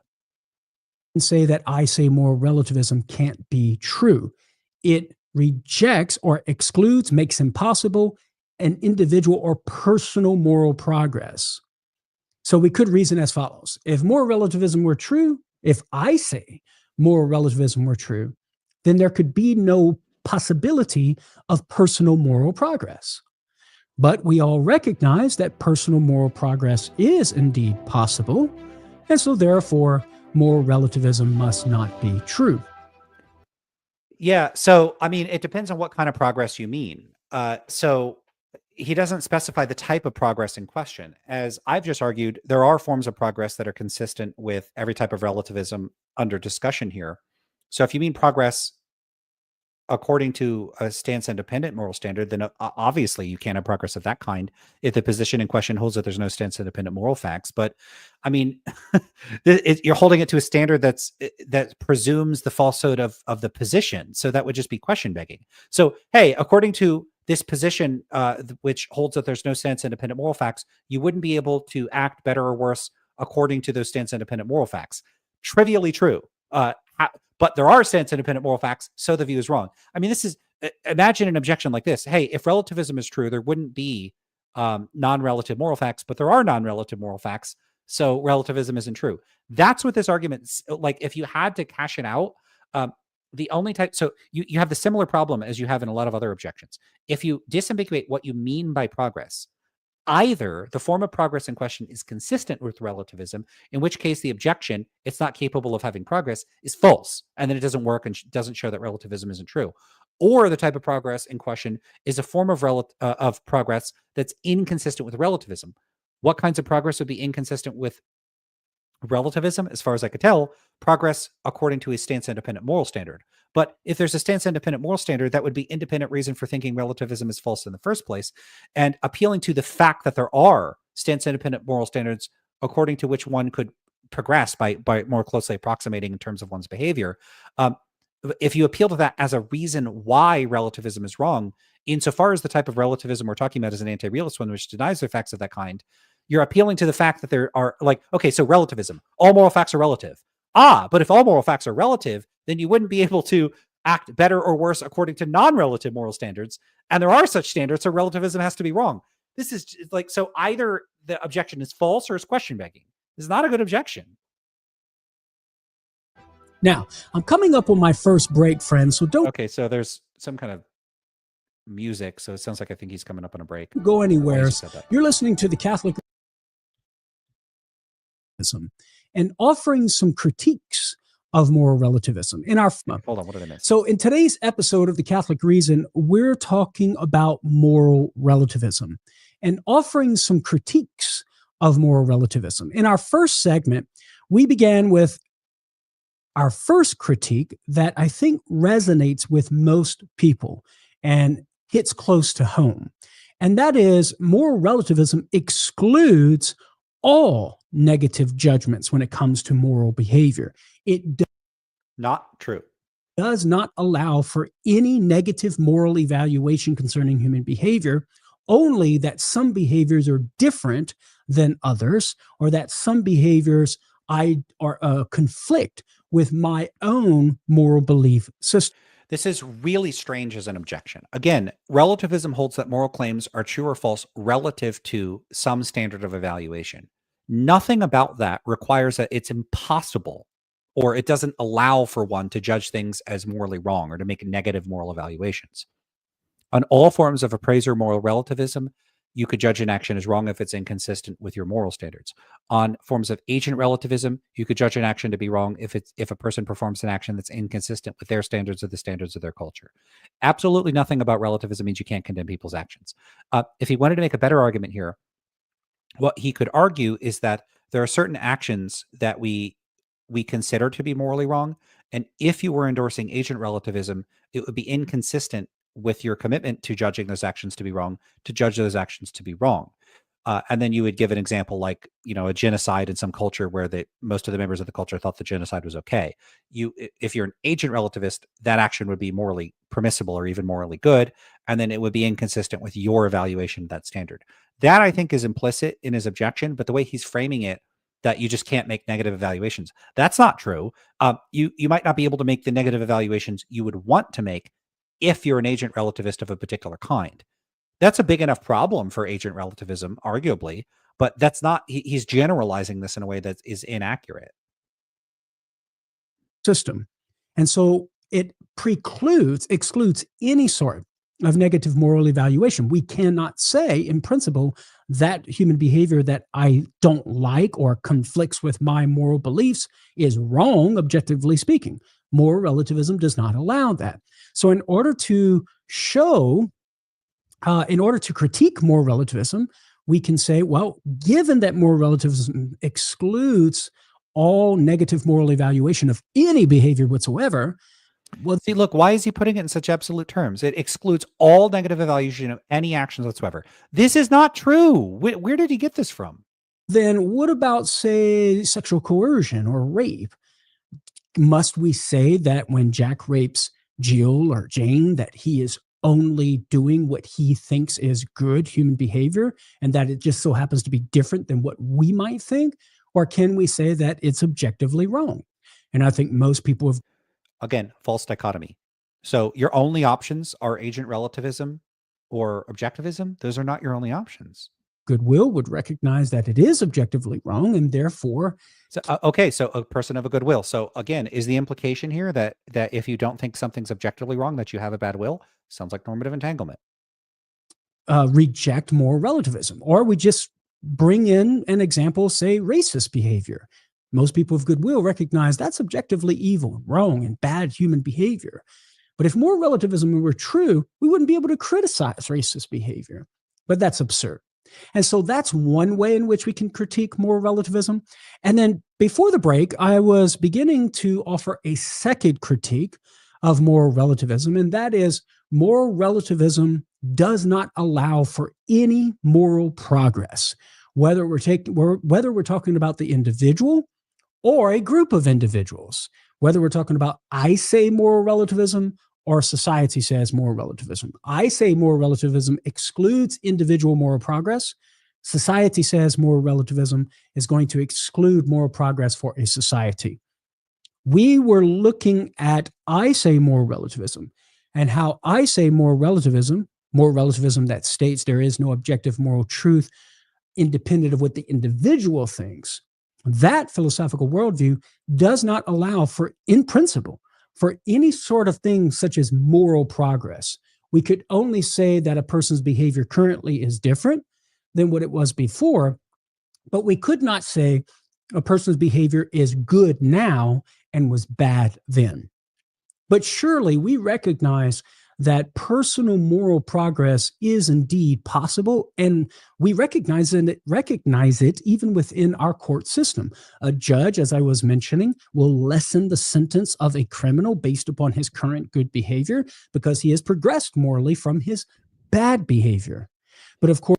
Yeah, so a person can progress relative to the standards of evaluation that the court's using to judge the person. It's completely consistent with relativism. Again, why the presumption that you have to judge the person by their standards and not your standards as a relativist? That's a weird presumption.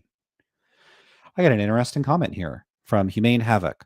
As a Peruvian chef, I often argue with my friends about why Peruvian gastronomy isn't considered objectively best in the world. Especially last year, Emilio Martinez was nominated world's best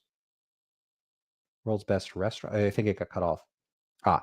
World's best restaurant in 2023. Who is Emilio Martinez? They're a Peruvian chef.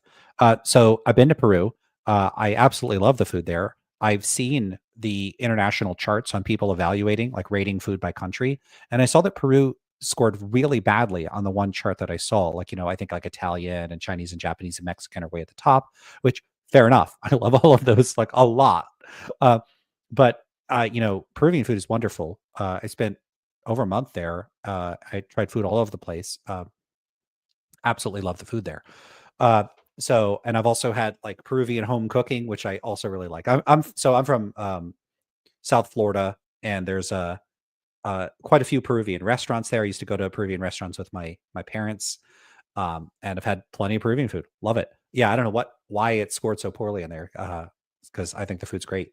It's hard for me to rank foods like by category. I wouldn't want to do that. There's just, I guess I could if I had to, but I don't know where Peru would land on that list. It's got a lot of great food. I mean, these days I get a lot of Brazilian food. So Mason says, I also like English food, just took a cheap shot. Yeah. So, I'm really into pastries. So one that my wife and I made, she did most of the work. When we get into pastry stuff, was a Bedfordshire clanger. I think that's how you say it. And what it is it's a pastry where one side has a savory filling and one side has a sweet filling. So we made that, and I thought it turned out excellent. We haven't made that in years. It was 7-8 years ago. Wow, time flies. But yeah, when I was there, I got a lot of pictures of the food that I had there. I really, really, really liked it there. Okay. If you get me talking about food, it's really going to cause a problem. But Humane, I'm definitely interested in talking to you more about Peruvian food. Of course, within the mental framework of moral relativism, no such moral progress is possible. The criminal would just simply be doing different things now than what he did before. And thus, there would be no justification for the lessening of the sentence, of the punishment. Now, this sort of critique also applies to society says moral relativism. Society says moral relativism excludes moral progress on a societal level, right? So if right and wrong are determined by what a culture or a society says, well, then it would be impossible for a culture or a society to improve in the moral sphere. To achieve moral progress, a culture must first be wrong, right, and doing bad things and then change for the better. But within the mental framework of cultural moral relativism, a culture can't be wrong to begin with, since it's the measure of morality. The group's consensus is the standard or the measure of what's right or wrong.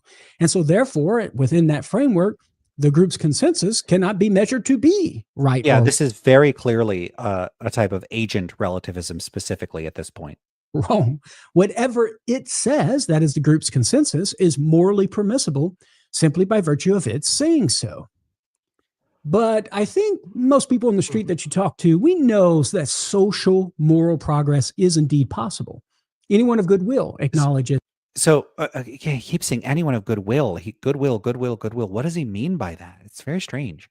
So he says anyone on the street, and then he goes on to say that they would reject this, but he also said this is a prevalent view in the world. So do people accept this or would they reject this? I would really like to know what he thinks the empirical facts are about what the uptake is, like what kind of relativism he believes people endorse, how widespread it is, why he thinks this. What is this based on? Just again, that our society has morally progressed by banning slavery and racial segregation laws. That is a progression within the moral sphere. We've gone from bad to better, right? Our current laws that do not have such racial segregation laws is a good thing relative to the past. Therefore, there must exist some standard of morality beyond the cultural consensus. Yeah, so a standard beyond a cultural consensus, like let's say you think there must be a standard beyond cultural consensus. Yeah, here's one, my standards.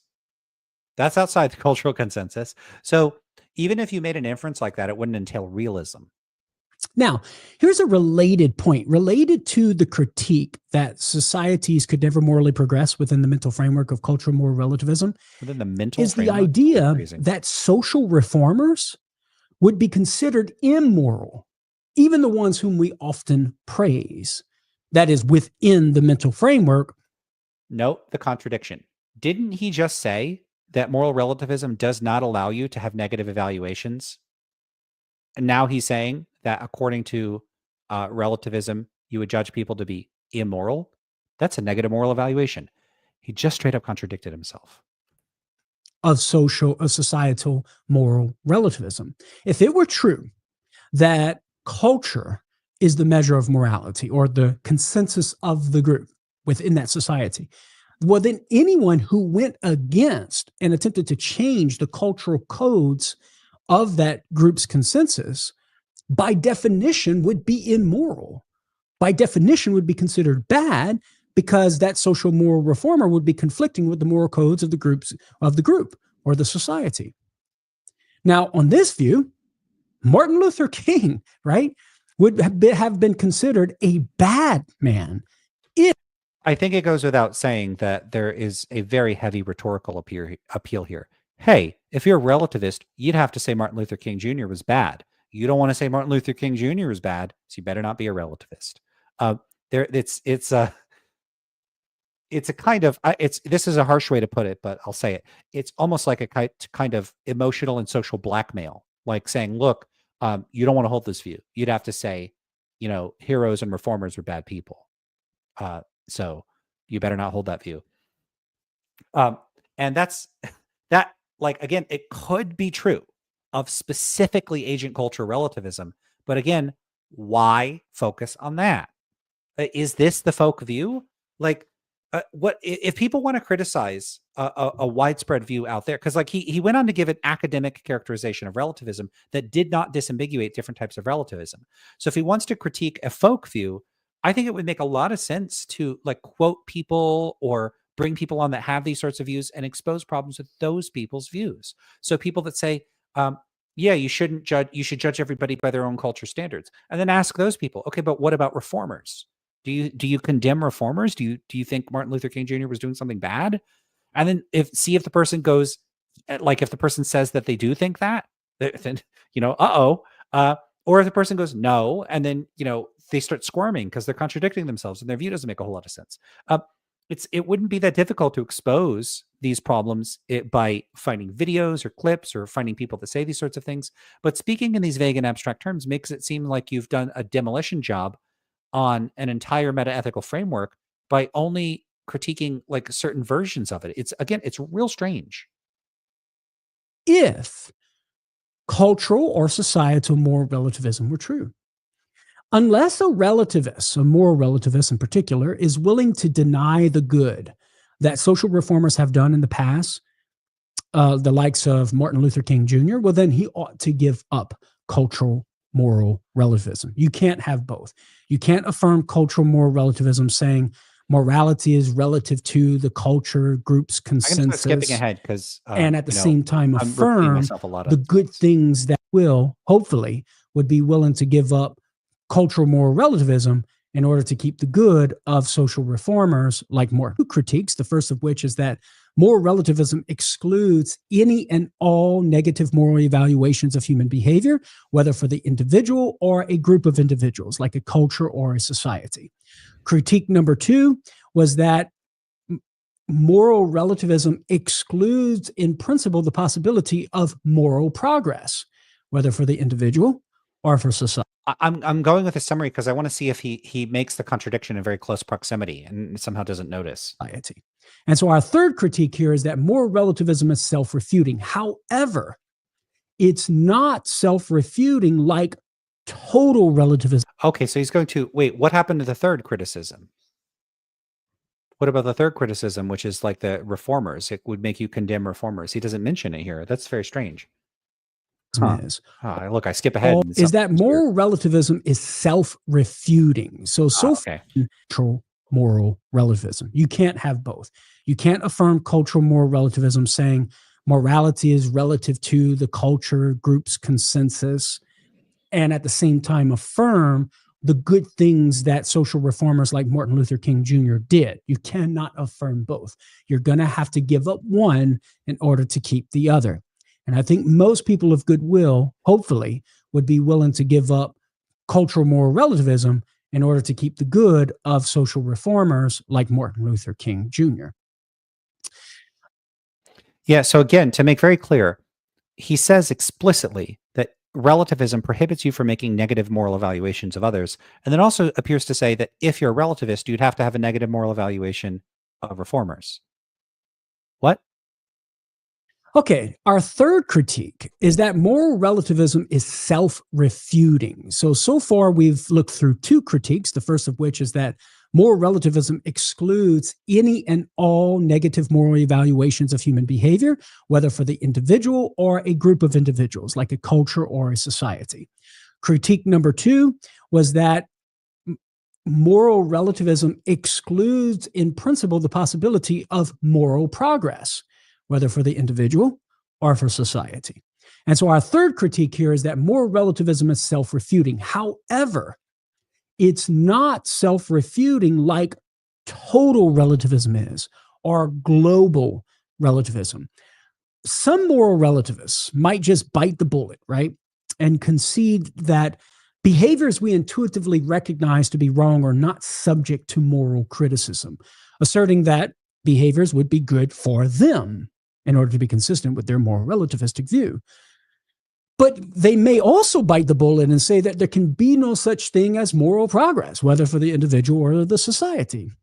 Now, for these individuals, we're gonna have to move beyond moral intuition, because those first two critiques were relying on moral intuition. So we need to provide more robust critiques. And how might we do that? Well, recall, we can show that it's self-refuting. But again, it's not going to be self-refuting like most people think, or like it is for total relativism. Recall, total relativism, which is something we talked about in a previous episode here at the Catholic Reason, says there is no absolute truth. That's total relativism, the most radical form of relativism.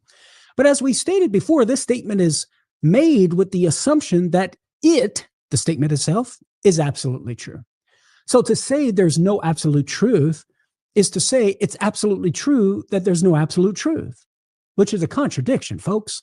So the very assertion of total relativism itself refutes itself. Moral. It's a little weird, because why couldn't a total relativist say, relative to total relativism, there's no non-relative truths? They can't say that? Relativism, on the other hand, is not immediately self-refuting like total relativism is. Moral relativism acknowledged that there may be some absolute truths, like scientific truths and truths of mathematics, but not in the realm of morality.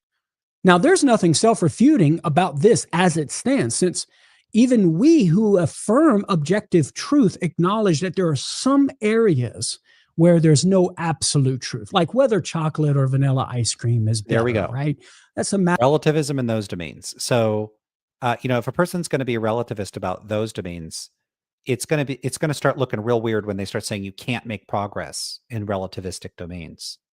That's going to look real weird. So you can't become a better chef. You can't become a better artist. That's weird. So if that works in those cases, why couldn't it work in the case of morality?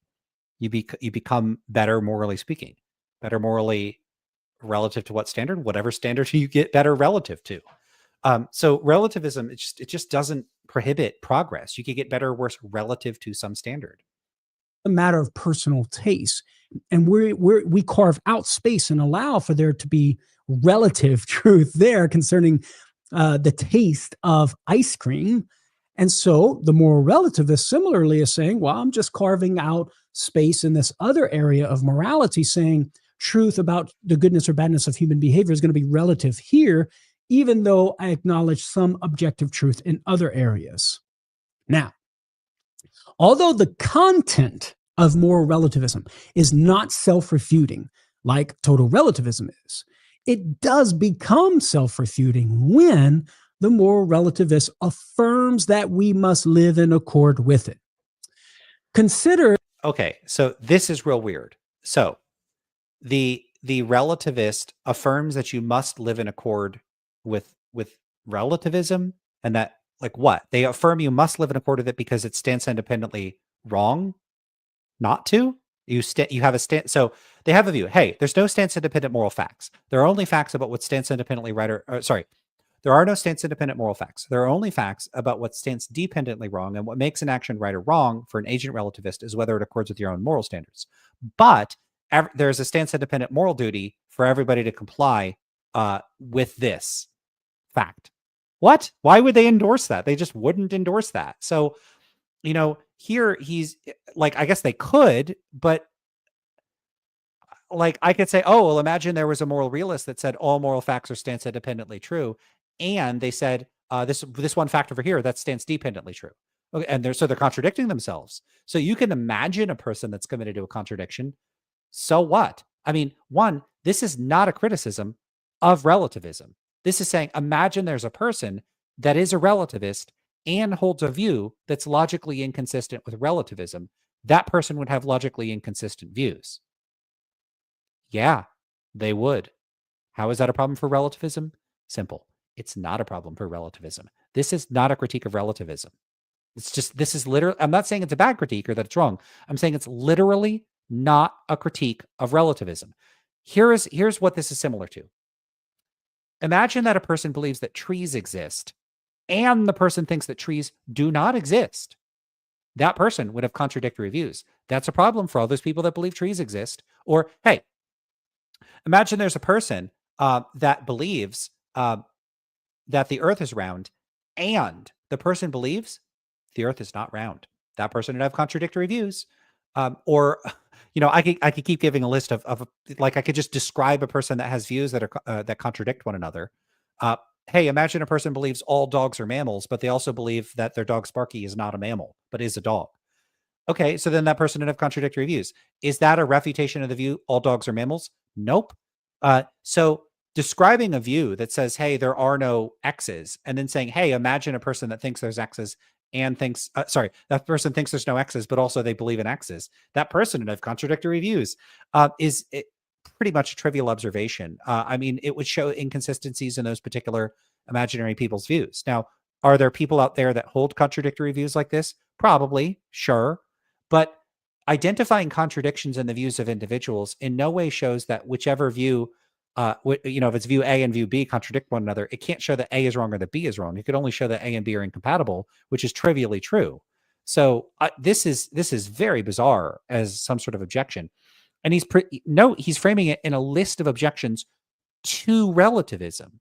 But this couldn't in principle be an objection to relativism because it couldn't show that relativism is wrong. It would only show that a person that endorses relativism could endorse a view inconsistent with relativism. And if they did, their views would be inconsistent. Really, really weird. Consider that a moral relativist has to affirm one of two positions. Either A, we should live in a way that's consistent with the truth of moral relativism, or B, we shouldn't. The latter option doesn't seem like a good one for a moral relativist. If we don't have to live in a way that's consistent with... Why? What's the problem with that? So yeah, you don't have to live in a way consistent with it. Yeah, they could just say, yeah, it's not the case that you have a stance-independent moral obligation to comply with moral relativism. That's not a good option for them. Why? That's their only option. Why is that? Let's see what he says about why this is not a good option.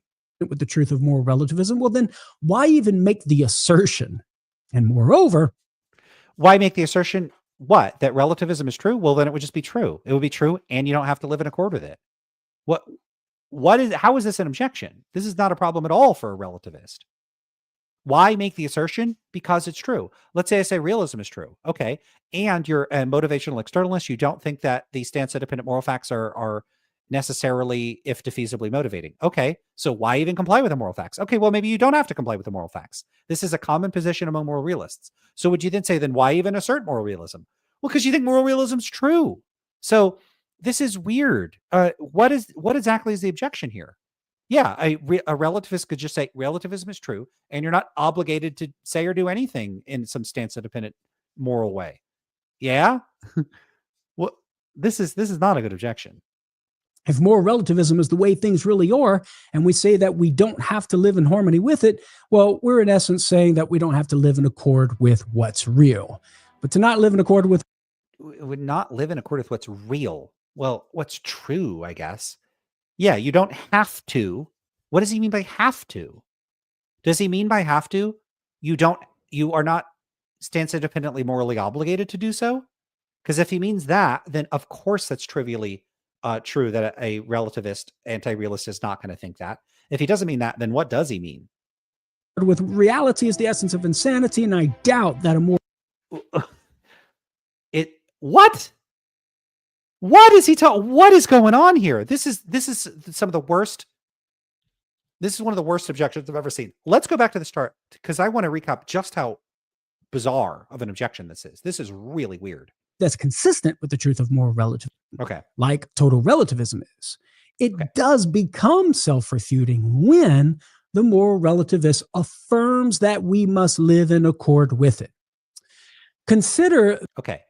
It becomes self-refuting when the relativist believes you have to live in accord with it. Now, the position, that's not true, what he's saying.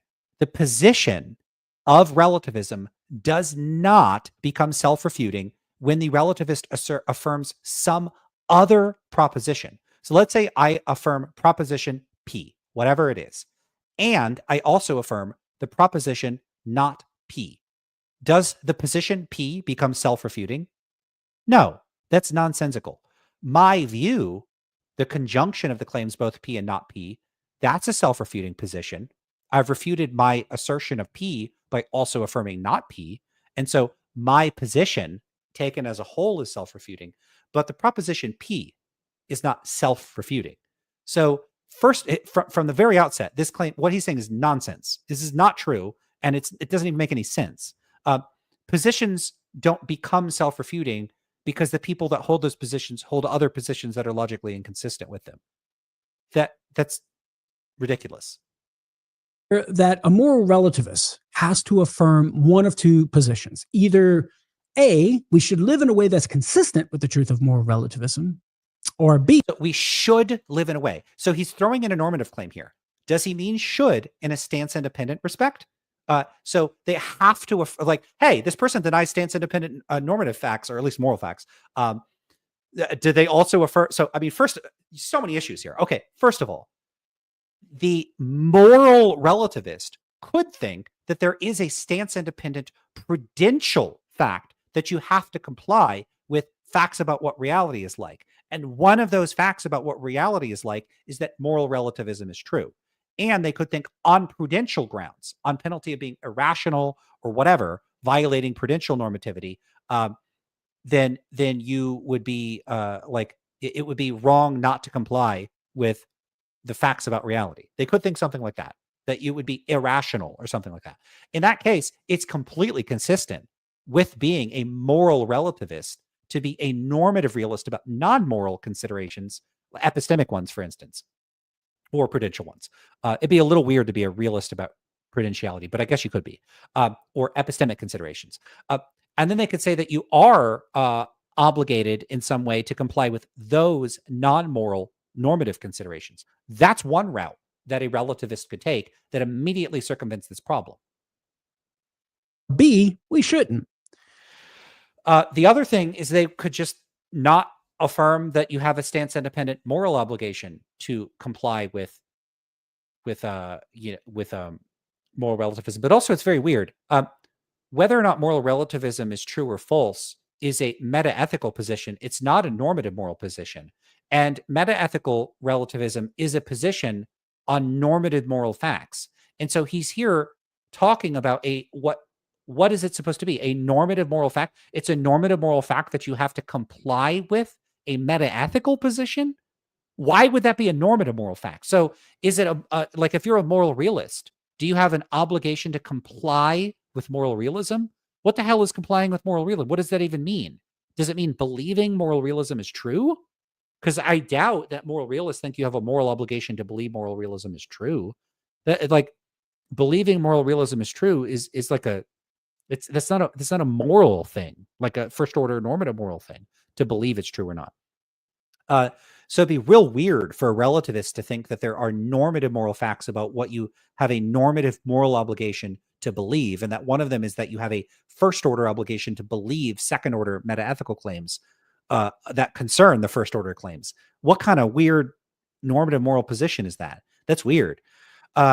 So I mean that's already a very strange thing. But even if you did have some sort of normative obligation, why would it be a first order moral obligation to think that? Like do people go around thinking it's morally wrong to not believe certain metaethical positions? It's not built into the metaethical position that you have to have a certain normative moral stance. That's not a feature of the normative moral stance. So the suggestion that a moral relativist would somehow think that we have a moral obligation to be a moral relativist is very weird. Why would they think that? Like they could think that, but that's not a requirement or an entailment of moral relativism. The latter option doesn't seem like a good one for a moral relativist. If we don't have to live in a way that's consistent with the truth of moral relativism, well, then why even make the assertion? Well, you can make the assertion because you think it's true. So look, I'm a relativist about, or I basically very similar to some type of relativist about food preferences. Do people have an obligation to live in accord with relativism about food preferences? What exactly does that amount to? How does one live in accord with that or not? And so, do I think people have to live in accord with that? Are they making some kind of are they doing something I condemn if they're a gastronomic realist? Not really. Like, I think they're incorrect, but how does that impact their behavior? Like, what do they have to do to be a gastronomic anti-realist differently from if they're a gastronomic realist?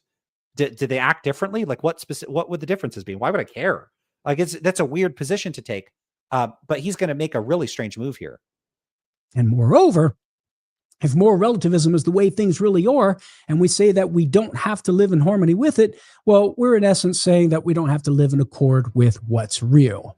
But to not live in accord with reality is the essence of insanity, and I doubt that a moral relativist would want to encourage insanity.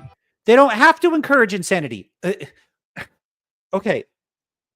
Not thinking that there's a stance-independent, first-order moral normative obligation to do something does not mean you're encouraging it or you don't condemn it. So this idea that, like, hey, I think that there are no stance-independent moral facts. I think there's only stance-dependent facts, and those facts are made true by the standards of individuals or cultures. So a person thinks that. Then you say, but do you think people have a moral obligation to comply with that? I think my reaction as a relativist would be, what the hell? What do you mean? What does that even mean? A moral obligation to comply with the truth of that? No. But even if they did, I would think that they would have an obligation only relative to my values or their values or something. They don't have a stance-independent moral obligation. So what is he suggesting here? That, so they don't have they're not obligated to believe what's true? That's an epistemic consideration, not a moral one, unless he's presupposing that these collapse into one another or the same thing. They may or may not think that. They're not obligated to think that, but let's say they do think that. Yeah. I don't think you have let's say they're a normative relativist. And they say, yeah, I don't think you have any sort of stance-independent normative obligation to accept what's true. Okay. Does that entail that they're encouraging insanity? No, it does not mean that. They just don't think you have an obligation independent of your goals or values. That's nothing to do with encouraging insanity. I got to hear that again. This is so weird. Saying that we don't have to live assertion. And moreover, if moral relativism is the way things really are, and we say that we don't have to live in harmony with it, well, we're in essence saying that we don't have to live in accord with what's real. We don't have to. So the only sense of have to that the relativist would be denying here is a stance-independent moral obligation, or maybe a stance-independent normative obligation, which would be a weird objection for him to make because they're not committed to thinking that we don't have stance-independent non-moral normative obligations. They could think that we do have them. But even supposing for just to let the argument actually work and not just be a total misfire, we assume that there's some sort of total normative relativist about all normativity. Even there, this is a very, very bizarre claim to make. The only thing that they're committed to is not thinking it's the case that you have an obligation or that you must do something independent of your goals or standards. They could still think that you have an obligation relative to their own standards if they're an appraiser relativist. Or they could just say, yeah, you don't have any obligation to do this. That does not in any way mean that they're encouraging insanity. That's a very, very weird claim to make. And also, what exactly is the objection? Let's say they did encourage insanity. They said, yeah, if you want to be crazy, be crazy. Okay, so the view is false. Why is the view false? What's the objection? Like, what is the objection here? It's unclear what the objection is supposed to be. Well, they wouldn't want to say that. What is the objection? Why isn't it clear what the objection is? But to not live in accord with reality is the essence of insanity, and I doubt that a moral relativist would want to encourage insanity. So what about very strange objection? I got to say, this is the weirdest objection to relativism that I think I've seen. And it does not show that relativism is self-refuting. That we got to live in a way that's consistent with moral relativism? Well, we're going to answer that. And we're looking at moral relativism. Okay, I think I'm going to have to stop there. This is a bit of a sloppy stream. Maybe I got to go eat dinner. That's what I'm going to do. All right, let me jump into the comments, see what people are saying here, and then I'm going to head out for dinner. I'm hungry. All right. Yeah, so Deus Ex Nihilo, the argument seems to have a similar structure to the moral progress argument, but here they're either question begging or trivial. Yeah, this is a general problem with these arguments. Once you disambiguate what the objections are, the objections either don't work or they beg the question. So yeah, these are not good objections. Yeah. Alex says, people who disagree with me are insane. Yeah, it's unclear what exactly the objection is even supposed to be. Yeah, Sapir says, by have to, he means your mom will say you're grounded if you don't. You know, that type of normative imputation has more weight than moral realism. Because like if you're a kid, your parents can ground you and they can actually impose consequences on you. But if you don't comply with stance-independent moral facts, literally nothing happens at all. Stance-independent normative facts have zero authority. So, realists will say, they have the most important kind of authority. They have your own personal values. They don't have authority, but the moral facts, those have authority. What authority? What's the authority? Some type of logical force? Logic doesn't push people around like gravity does. So this idea that there's authority, who's backing up the authority? I mean, they might as well have a currency that no one wants to trade. Like what it has, nothing behind it, and it's vacuous. And as soon as you call their bullshit, then there's nothing. Okay, so there's a stance-independent moral fact that has authority over me. Okay, I ignore it. Now what? Oh, nothing happens? Like imagine there was a king that ruled over a country, and the king had all these rules. Like if you displease me, you're breaking all the rules. And so you go, okay, well, I don't like you and I'm not going to follow your rules. And the king says, you've broken the rules. And you go, okay, now what are you going to do? Oh, well, I'm not going to do anything. So does that king have any authority? The king imposes taxes. People just don't pay them. The king says, don't do that or you're breaking the rules. The king doesn't even get mad. You don't even have to feel guilty for making the king mad. King has no reaction at all. The king goes, you broke the rules. You broke the rules. You broke the rules. Moral realism would be the equivalent of there being some machine somewhere that whenever you break a rule, it says, hey, you broke the rule. Hey, you broke the rule. Okay. So what follows from that? Well, you should follow the rule. Why? Because it's a fact that you should. Okay, so if I follow the rule, then I did what you say is good. If I break the rule, then what I did is bad. Nothing else follows from that. Like at least Christian ethics, like if you piss off God, there's consequences. So, here's one thing I'd say about authority. If it's not backed by potential consequences, it is not authority. It's not authority. And so the secular non-naturalist moral realists, their weird type of authority is no type of authority. It's phantom authority. Oh, Sapir had a pun here. I didn't even notice. By the way, if your mom's saying you're grounded is a philosophical pun, which was intended. Yeah, I didn't even notice the grounding part. My bad. Yeah, so Sapir says, I'm starting to think the problem here is a big old fat case of entanglement. I think that there's another problem here, which is that there's this broad folk relativism that, this guy's, is his name on here? Carlo Broussard. I think that we would probably have a lot in common. Same thing with my conversation with Derek. If we were talking about folk relativism, we're very clear about it. I think that there's this broad view in society that we can't judge other people. We should leave other people alone. We shouldn't impose our moral standards on others. We can't condemn people. This and that. That I'm against too. I think it can foster a type of moral complacency and a failure to go out in the world and do good. I think people are often unwilling to assert themselves in certain contexts because they think it's wrong. You have to be tolerant of these people, even if they're doing terrible stuff. And I don't endorse that view. So if we're talking about this like really confused, muddled amalgamation of views out in popular thought, I agree that those views are a muddled mess. And he's pointing out like, oh, well, if you endorse this and you also endorse that, there'd be a contradiction. It's probably right that people have these contradictory views. But that's a critique of those people. It's not a critique of metaethical relativism the way he framed it initially. So there seems to be sort of cross purposes in play here where, hey, there's this folk relativist view out there. And then here's what relativism is. And then you give a description of an academic position. And then all the critiques, it's unclear. Are they critiques of the folk position or the academic position? I don't know.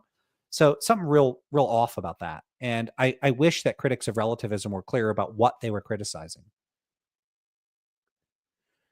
All right. I guess that's it for me. I will end the stream there. So see y'all later. Sorry for this. I feel like the stream wasn't as good as a lot of my other streams. So maybe I'll do another one to compensate. I did have a video out earlier today with some of my TikTok discussions. So go check that out. And I've got more videos on the way. I'll see y'all later. Take care.